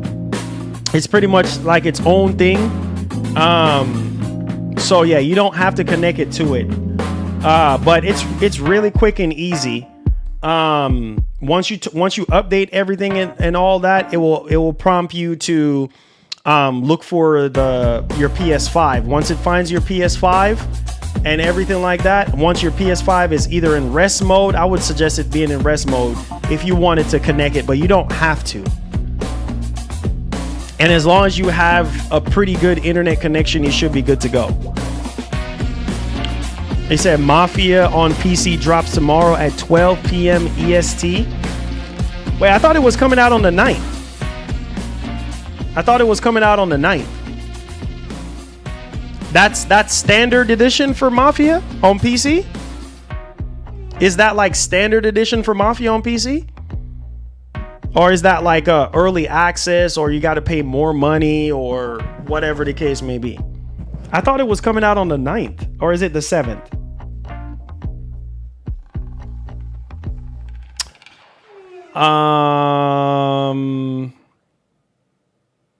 Oh, so it's the 8th on the consoles. Okay, so 8th on the consoles and then 7th. So why are they releasing it early on PC though? That's strange. That is really strange. I don't know why they're doing that. That is really strange, to be honest. That is really strange.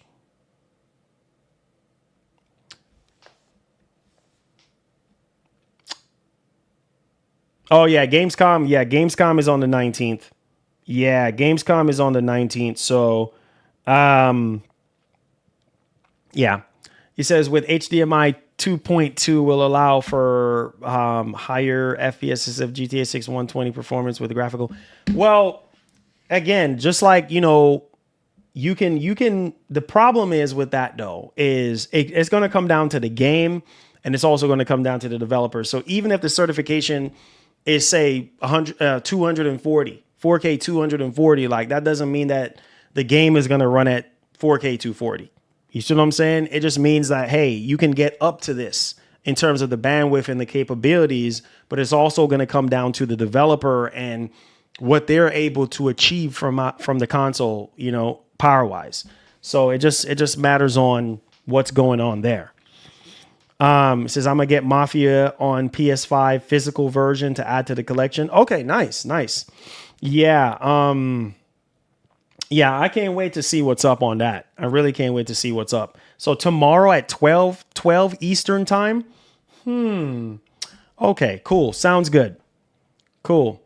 I'll definitely try to check it out on maybe on the 5090 to see how it runs. Is it gonna have, hey Cheeto, is it gonna have DLSS 4 and frame generation and all those bells and whistles?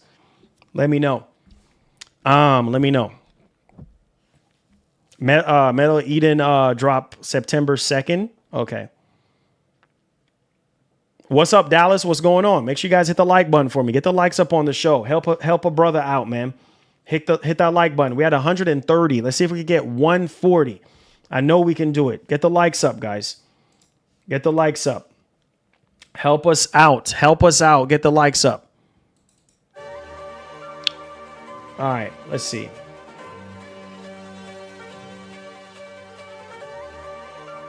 We're at 131, guys. We need 9 more likes to get to 140. Hit that like button.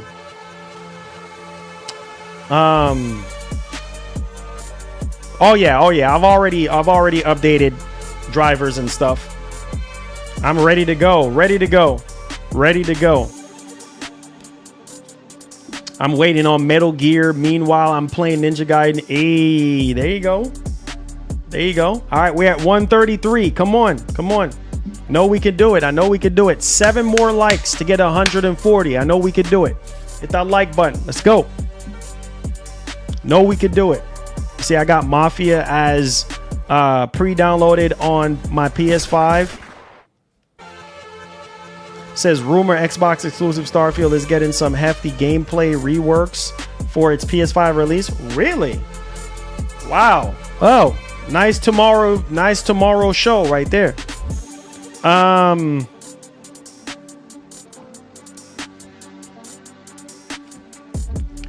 I said Marlon, he said are ready to play Battlefield 6. Oh yes, I'm ready, bro.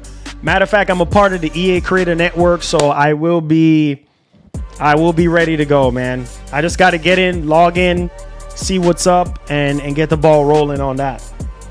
Yep. So we had 139 likes right now. All right. Come on, guys. Come on. Next goal is 150. All right, there we go. All right, next goal is 150. Come on, guys. I know we can do it. Hit that like button. Come on, let's go. 10 more likes. Come on, let's go. It says I'm ready for Lost Soul Aside. Me too, man. It's I think it got greenlit. I forgot to talk about that today. It got greenlit. So GTA 6 is skipping Xbox. Yeah, okay. I said, Marlon says, have you played Monster Hunter Wilds? Nope, I have not. No, sir. Most of them games I haven't even had a chance to even play. It's just I don't have the time, man, to I'm trying to finish Death Stranding 2 right now. I just don't have the time to be playing all these games, bro. Like the most that I'm gonna do is play the games, give you guys the coverage, and if I do get a game for review, then I'm bound to finish it and review it right away. But I'm not breaking my neck, bro. Like it is what it is. I get to it when I get to it. Say you saw MGS had an event in NY, review coming August 22nd. No, I did not see that. I did not see that. Yeah, man, I just don't have the time like I used to, bro, to play games. Like I really don't. I'm being honest. So he said, I need Where the Winds Meet to drop betas was so fire. Oh yeah, definitely, man. Definitely. That definitely looks pretty good. He says, he said GTA 6 is officially 10 months out from launch. I wouldn't hold my breath on that. I think it's going to get delayed again.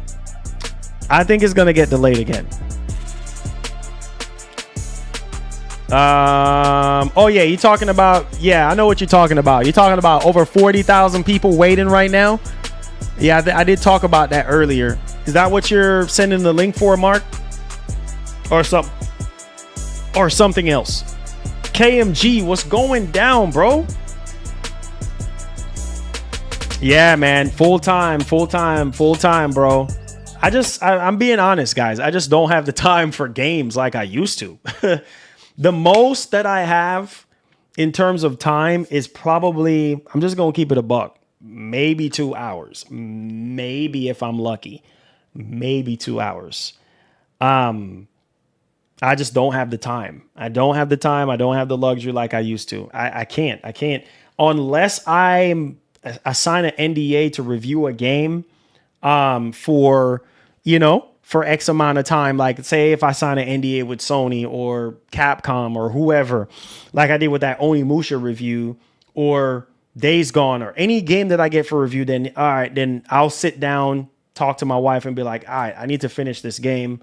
And I'll sit down and write down the script for the review and stuff like that, which takes a lot of time, effort, and plus you have to edit and stuff like that. So then I'll do that at that moment in time. I'll do that, but I just don't have the time, bro. Like I just really don't. Yeah, you just game when you can. Exactly, you just game when you can, man. Furious says, what's up, man? Salute, blessings, and positivity, my brother. Thank you so much. I appreciate y'all, boys. All right, we're at 149. Let's see if we could get 160. Come on, 11 more likes. Come on, guys. I trust you guys. I know we could do it. Let's see if we can get 11 more likes on the show. Come on. Battlefield 6 beta tomorrow. Oh, but that's for early access, though. Isn't that for people that's in the labs? Battlefield labs or something like that? I don't know. That's what I at least heard. It said, do you give people background checks before you make a mod?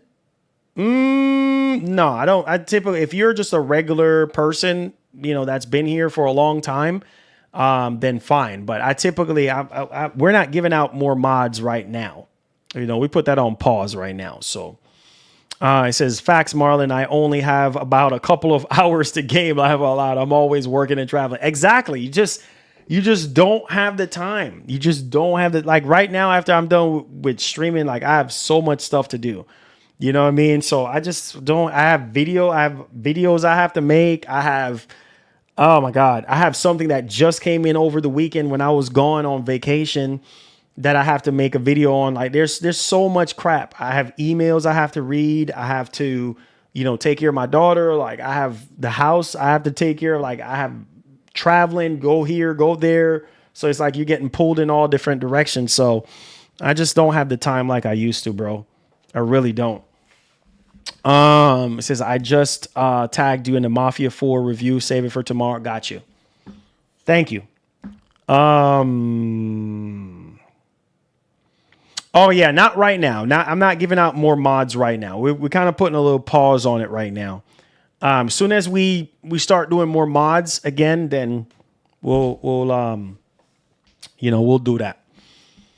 It said that's why Obi-Wan plays on easy mode to review games because of the lack of time. Well, that's also another way too to kind of, yeah, man. Because when you have a family, bro, like you just, if you're by yourself, then you have all the time in the world.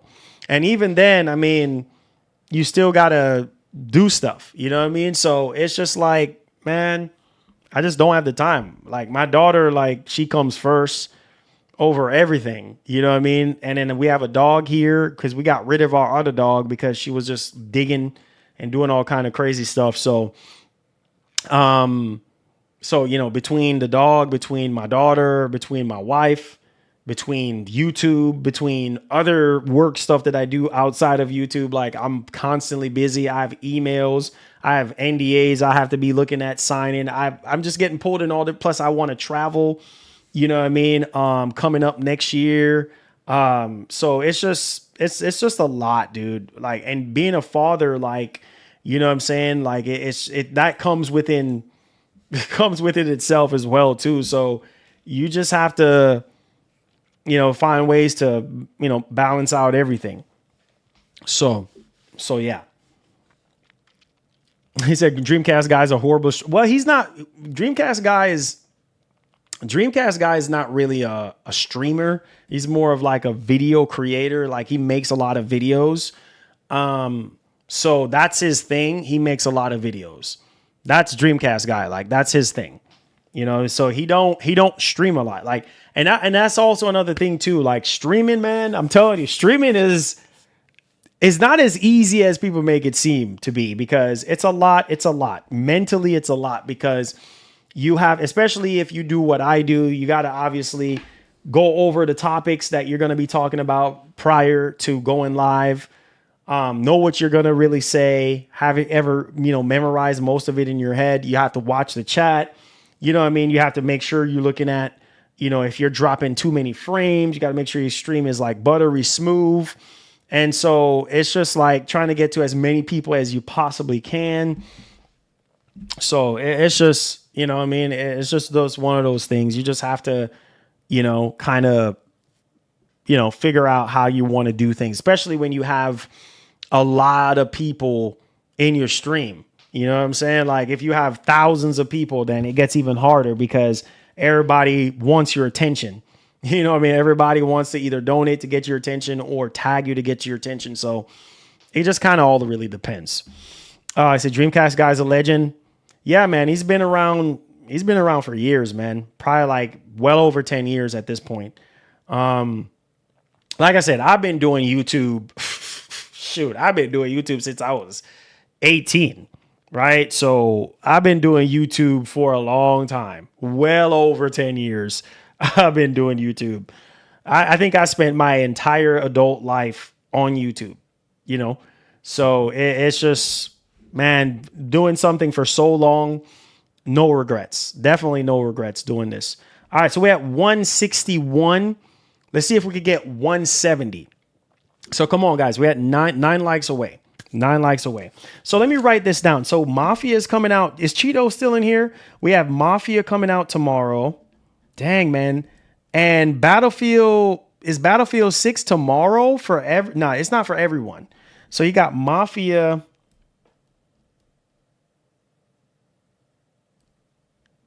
Mafia comes out tomorrow, PC. And then we have it said the devs of Marvel fighting game says that they want to support the game in the PS6 gen and beyond. Nice. So we got Battlefield, and then Battlefield is tomorrow, y'all said? That's crazy. So we got Mafia and Battlefield. It says MGN is the best gaming show. It says here we got so much fun. Hey, appreciate that. Mafia. Wait. Hold on. So we got Mafia, Battlefield 6 beta, and early access. What? Oh my God. So I'm gonna be busy tomorrow then. I'm gonna be busy tomorrow then. Yeah. So I'm gonna have a busy stream tomorrow. Jeez, man, we got Battlefield. So wait. Cheeto, is the Battlefield 6 for everybody in the creator network, or do you have to sign up in the Battlefield labs in order to get access to it prior? That's what I want to know. Man, and Madden tomorrow as well. Golly, bro. That's a lot of games, bro. That's a lot of games. Or if I'm playing, I think I still have the pre-order for Lost Soul Aside down for the physical copy. Dang, man. Busy day tomorrow, bro. Holy freaking cow. Hope my wife hears that. Busy day tomorrow. It said, Marlon, I can't. It says, don't another of GTA 6 because wait 12 years for this game to come out. It's heartbreaking. Pushed back to September of 2026. It's probably going to get pushed back. Great time. Skillful, my man. I was a little worried. I was like, where's my boy at, man? There he is, man. One of the highest paid.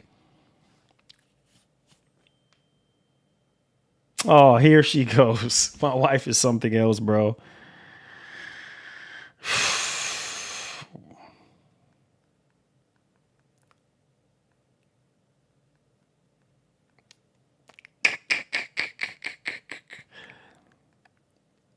My wife is something else. Go join it now. Opportunity now. Oh yeah. I need to. Let me matter of fact, let me do it now. Hold on. Before they run out of codes, right? Oh no. I shut it out like an idiot. Hold on. Let me go join opportunity now before I get left. All right, EA create a network. Yeah, let your boy go now. He said no, they give you early access code to redeem on the EA. Why do I need a EA app for? That is so crazy. Why do I need to do that? Why can't I just get the code and just redeem and just game? All right, we're at one. He says no. He said Baja is $1 million. Nah, it's you, man. You're the highest paid. Let's see if we can get 180 likes. We're at 170, guys. Let's see if we can get 10 more likes and put us at 180. I know we can do it. So it says right here, Battlefield 6 open beta early access. All right. So I'm just reading all the variables right quick, guys. So you got to head over here to redeem it. What is this? Okay. So you got to go to a separate account to redeem the code. Man, that's kind of crazy. Why can't I just oh my God. It says once you log in the account, you can say you will be able to redeem on your EA account. Okay.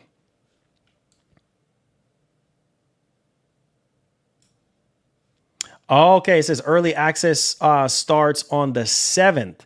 Ooh. Okay.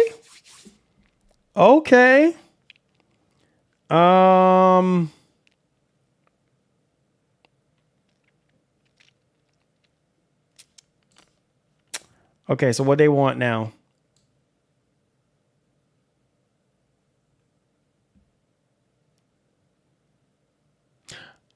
Okay, that's all. Okay, cool.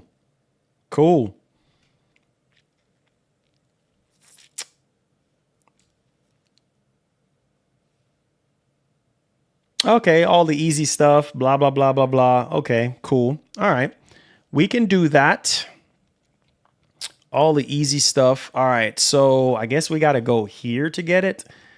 That's kind of crazy. They switch it up this time. All right, whatever. So just redeem.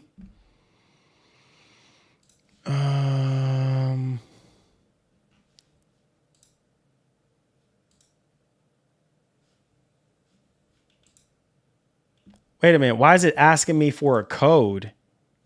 Oh. Join the opportunity. Crazy. Grab a code. All right, there we go.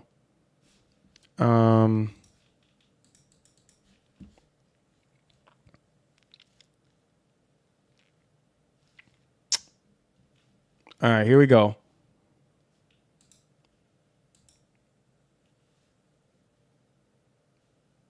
Please select the platform and the region. We'll email you a code. Why do I need the EA app though? This is crazy, bro. Like, why do I need the EA app? Well, like, I swear sometimes. Oh my goodness. Why not just keep it just it says make sure you link all your platform on the EA account. That's why do I have to do this, bro? This is annoying. Well, whatever. Rules are rules. I think I've already, just for the heck of it, I'll just download it just and say, why do I have to do all this, bro? All right, join. Okay, there is the code. Got the code now. Now I got to go back over here. Control V. Control V. Oh, Father, this is crazy. All right, so now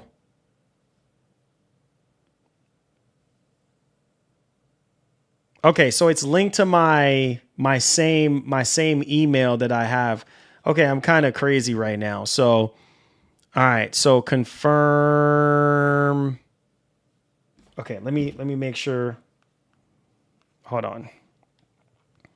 This is nuts. Oh God. All right, so there we go.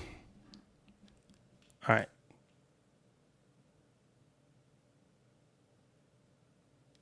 Okay, so I should get an email now. Is to go even further beyond.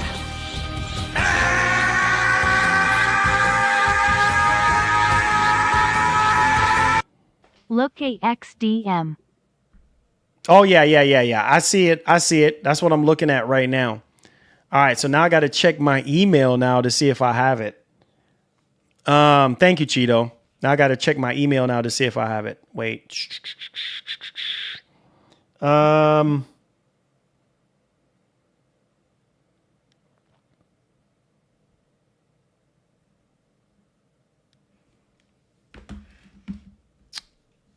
So wait, they send you the code to your email, right?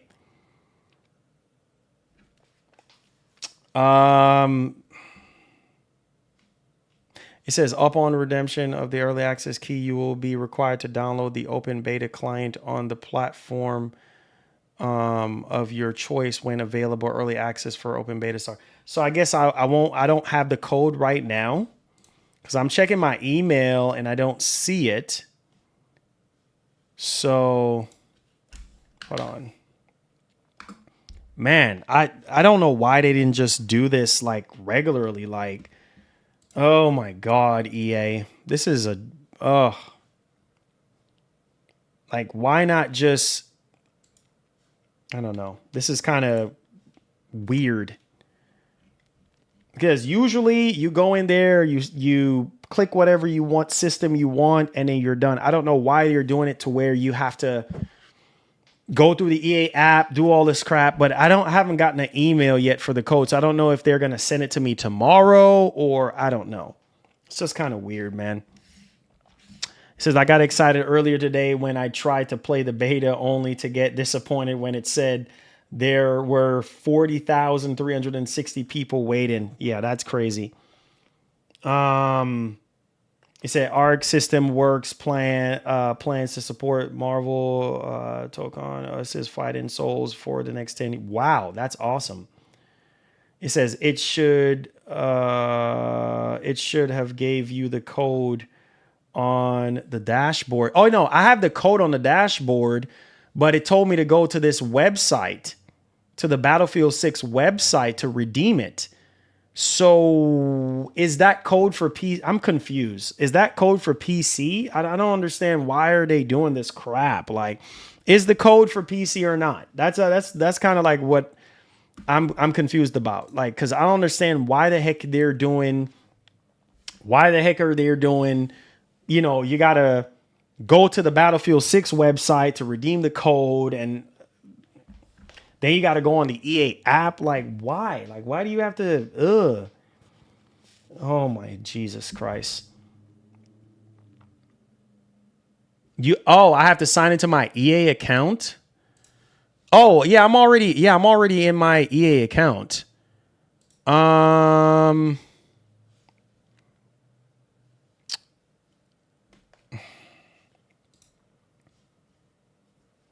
Yeah, I'm already on my EA account. I'm already signed into my EA account, but I don't know.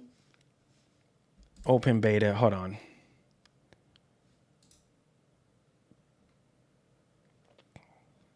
Freaking EA, man. I swear. It's on that page. Go to account info. Okay. Okay, hold on.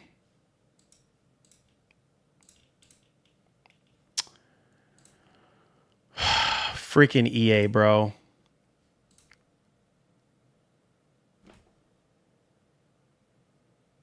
Okay, I'm signing to my EA account now.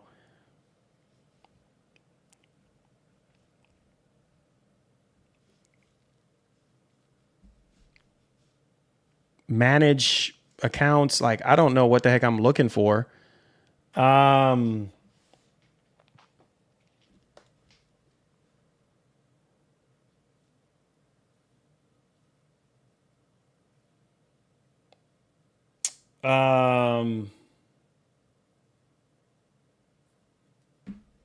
It says, show us on screen, Marlon. We can't see anything to help you.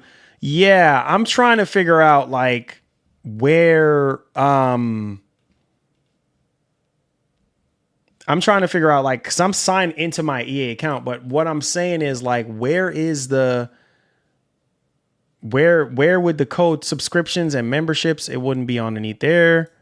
Where would the code be? Is it something that they're going to email you? Because I'm looking at the dashboard now and I see the code, but apparently that code, I don't know if that's for PC. Let me see something. Let me do myself a favor. And is this for Steam? That's what I'm confused on. Like, I don't know, bruh. This is so stupid. Oh, great. So I got to log into Steam. Wonderful. This makes no sense, bro. It says go to view profile and then go to connect accounts and then link your platforms. And then once you redeem, you can play on all platforms you linked on. Okay, so let me go to profile and then go to connect accounts. Oh, okay. Okay. And then, so I guess do PlayStation. This is crazy, bro. This is crazy. Oh, Lord Jesus. Why? Why do I have to do this, bro? Now I got to link my PlayStation account. Okay. All right, now I got to do verify on that. Jeez. EA, why complicate this, bro? Why couldn't it just be as simple as what code do you want? Do you want PS? Do you want Xbox? Do you want PC? And be done with it. Why do I have to do this? Like, this is annoying. I don't have time for this crap. I don't have time for this, bro. All right. Thank you. So we linked that account. Oh, God. Xbox. This is crazy, bro. You got to link all these accounts. Like, why do I have to do that? Like, that makes absolutely no sense.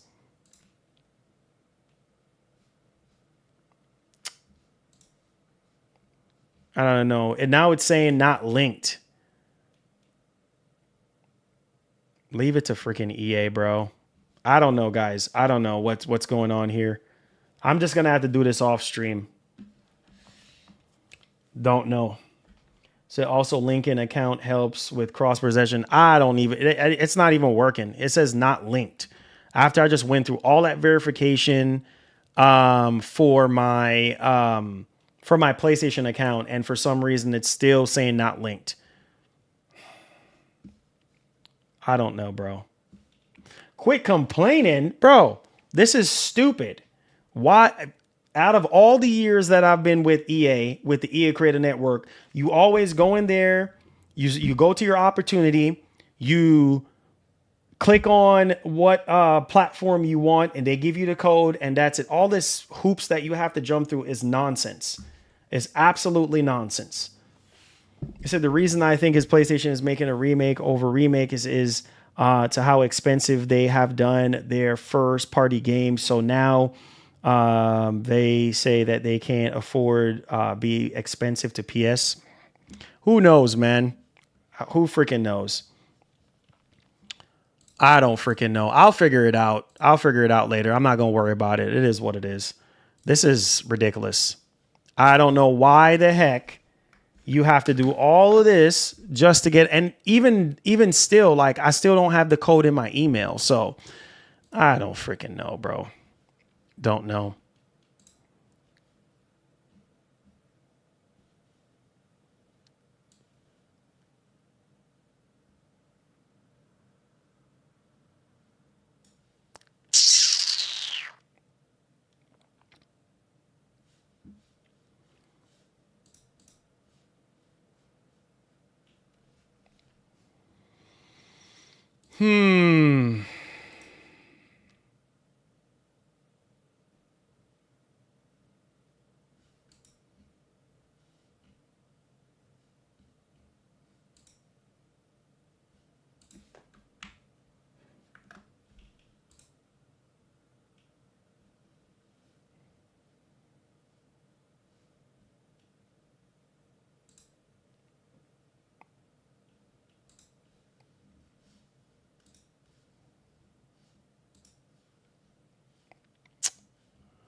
Just won't let me link any of my account. Say linked accounts found. Your accounts can't be linked because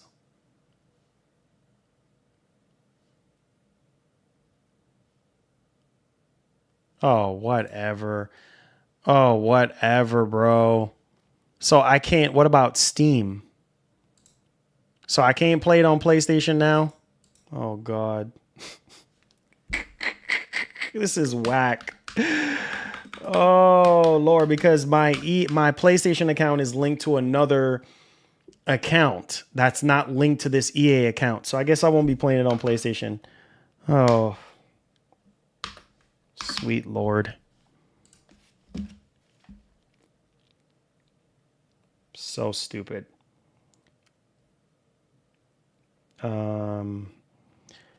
Cubini, what's up, man?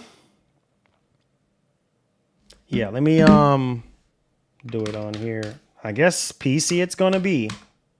Oh well. Oh freaking well, bro. This is stupid. All right, there we go. I guess let me try to link my Steam account and let's see if that works. That's crazy that they're doing it like that. That is crazy. Freaking EA, bro.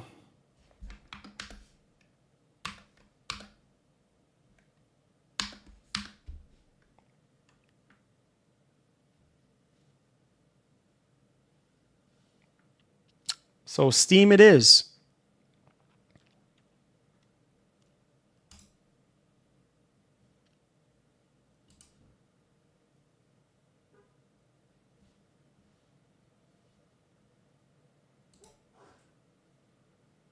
All right, so we got Steam.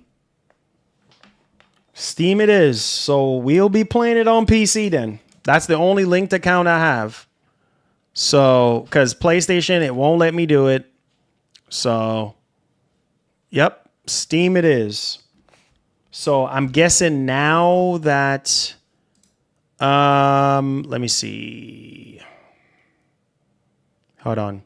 So once it's linked, in-game items will be available worldwide. Link your platforms and then play. Yeah, so now I have it linked to Steam now. So I'm guessing we'll be able to play on Steam then. Yeah, I have, for some reason, it won't link my Xbox account. I don't know why. Don't know why it won't let me link it on Xbox. Don't know why. I literally just try to link it and it just won't let me. So,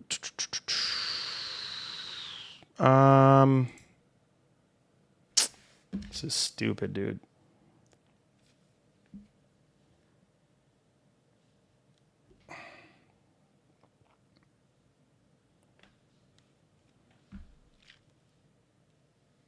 All right, there we go. Connect.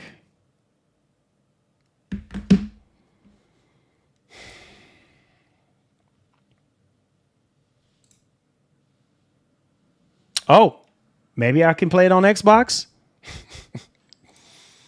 Accept and link Xbox account. Oh, yay. Yay. There we go. So Xbox account linked. But PlayStation, I for some reason, it won't let me link my PlayStation account. So it won't let me do it. Nope. It won't let me do it. So I guess I won't be playing on PlayStation. So Steam and Xbox. So there you go. Steam and Xbox. Stuff is crazy, bro. Oh, wow. Just insane. Yeah, it's... Oh. So now what? Now that I link these accounts, now what do I do? Like, I mean, now what? Because it says link your platforms to your EA account to play on any platform. I mean, so how do I download the beta now? Like, do I go to Steam now? I mean, I don't know. I'm gonna assume. So is it waiting for my Steam account? Like, I don't understand. Is there a beta download for? I don't know. This stuff is so stupid, dude. I don't like when they do this nonsense. Like, make it to where it's like you got to link this account, link that account. Like, just make it easy so that you can log in and everything and just download the game and be done with it. You got to do all this nonsense. I don't like that stuff. You downloaded it on the Xbox store? Okay. All right. So I'm about to go into Steam now and see. This is so stupid. All this waste of time nonsense. All right. Let's see. I'm going on Steam right now to see what's going on. Oh, Lord. All right.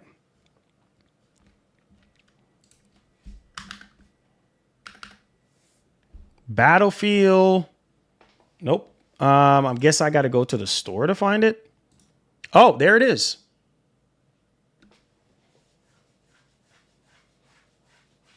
Okay. Battlefield 6 with early access. Okay. So what do I do now? What do I do now? Because it says join the playtest. Join playtest. Sorry. I don't know. We'll see. I'll figure it out. It said go back to the site and redeem the code you see. Go back to the site. Okay. Go back to the redeem website.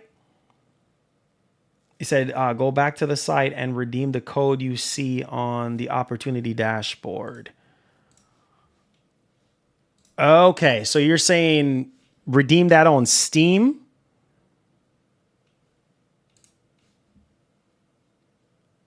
So do I hit join the playtest on Steam? That's what I want to know. Do I hit join the playtest on Steam and then put that code in?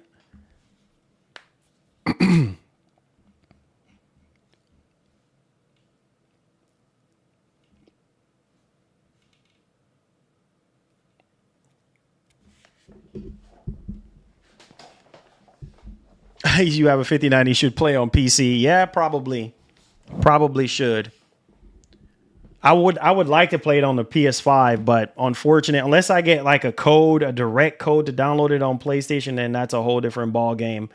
But hey, man, whatever, I guess. Bro,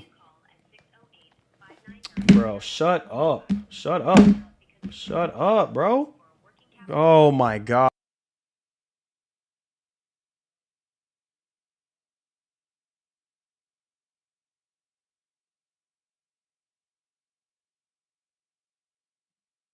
Stupid freaking phone, man. Yes, join the playtest and then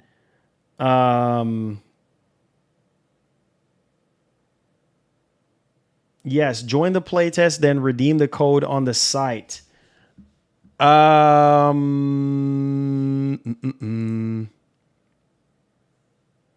Access granted. Welcome to playtest. Oh, there it is. So, okay, so now I gotta just install it to my my drive. 39 gigs. All right, so now I'm downloading it now. It's in the downloads now. I'm downloading it now. So I think that's it. I just hit play and it said access granted. So that's it. I don't think I have to do anything else. And then I guess I'll do the same thing for Xbox. Go download it on the Xbox and then go from there.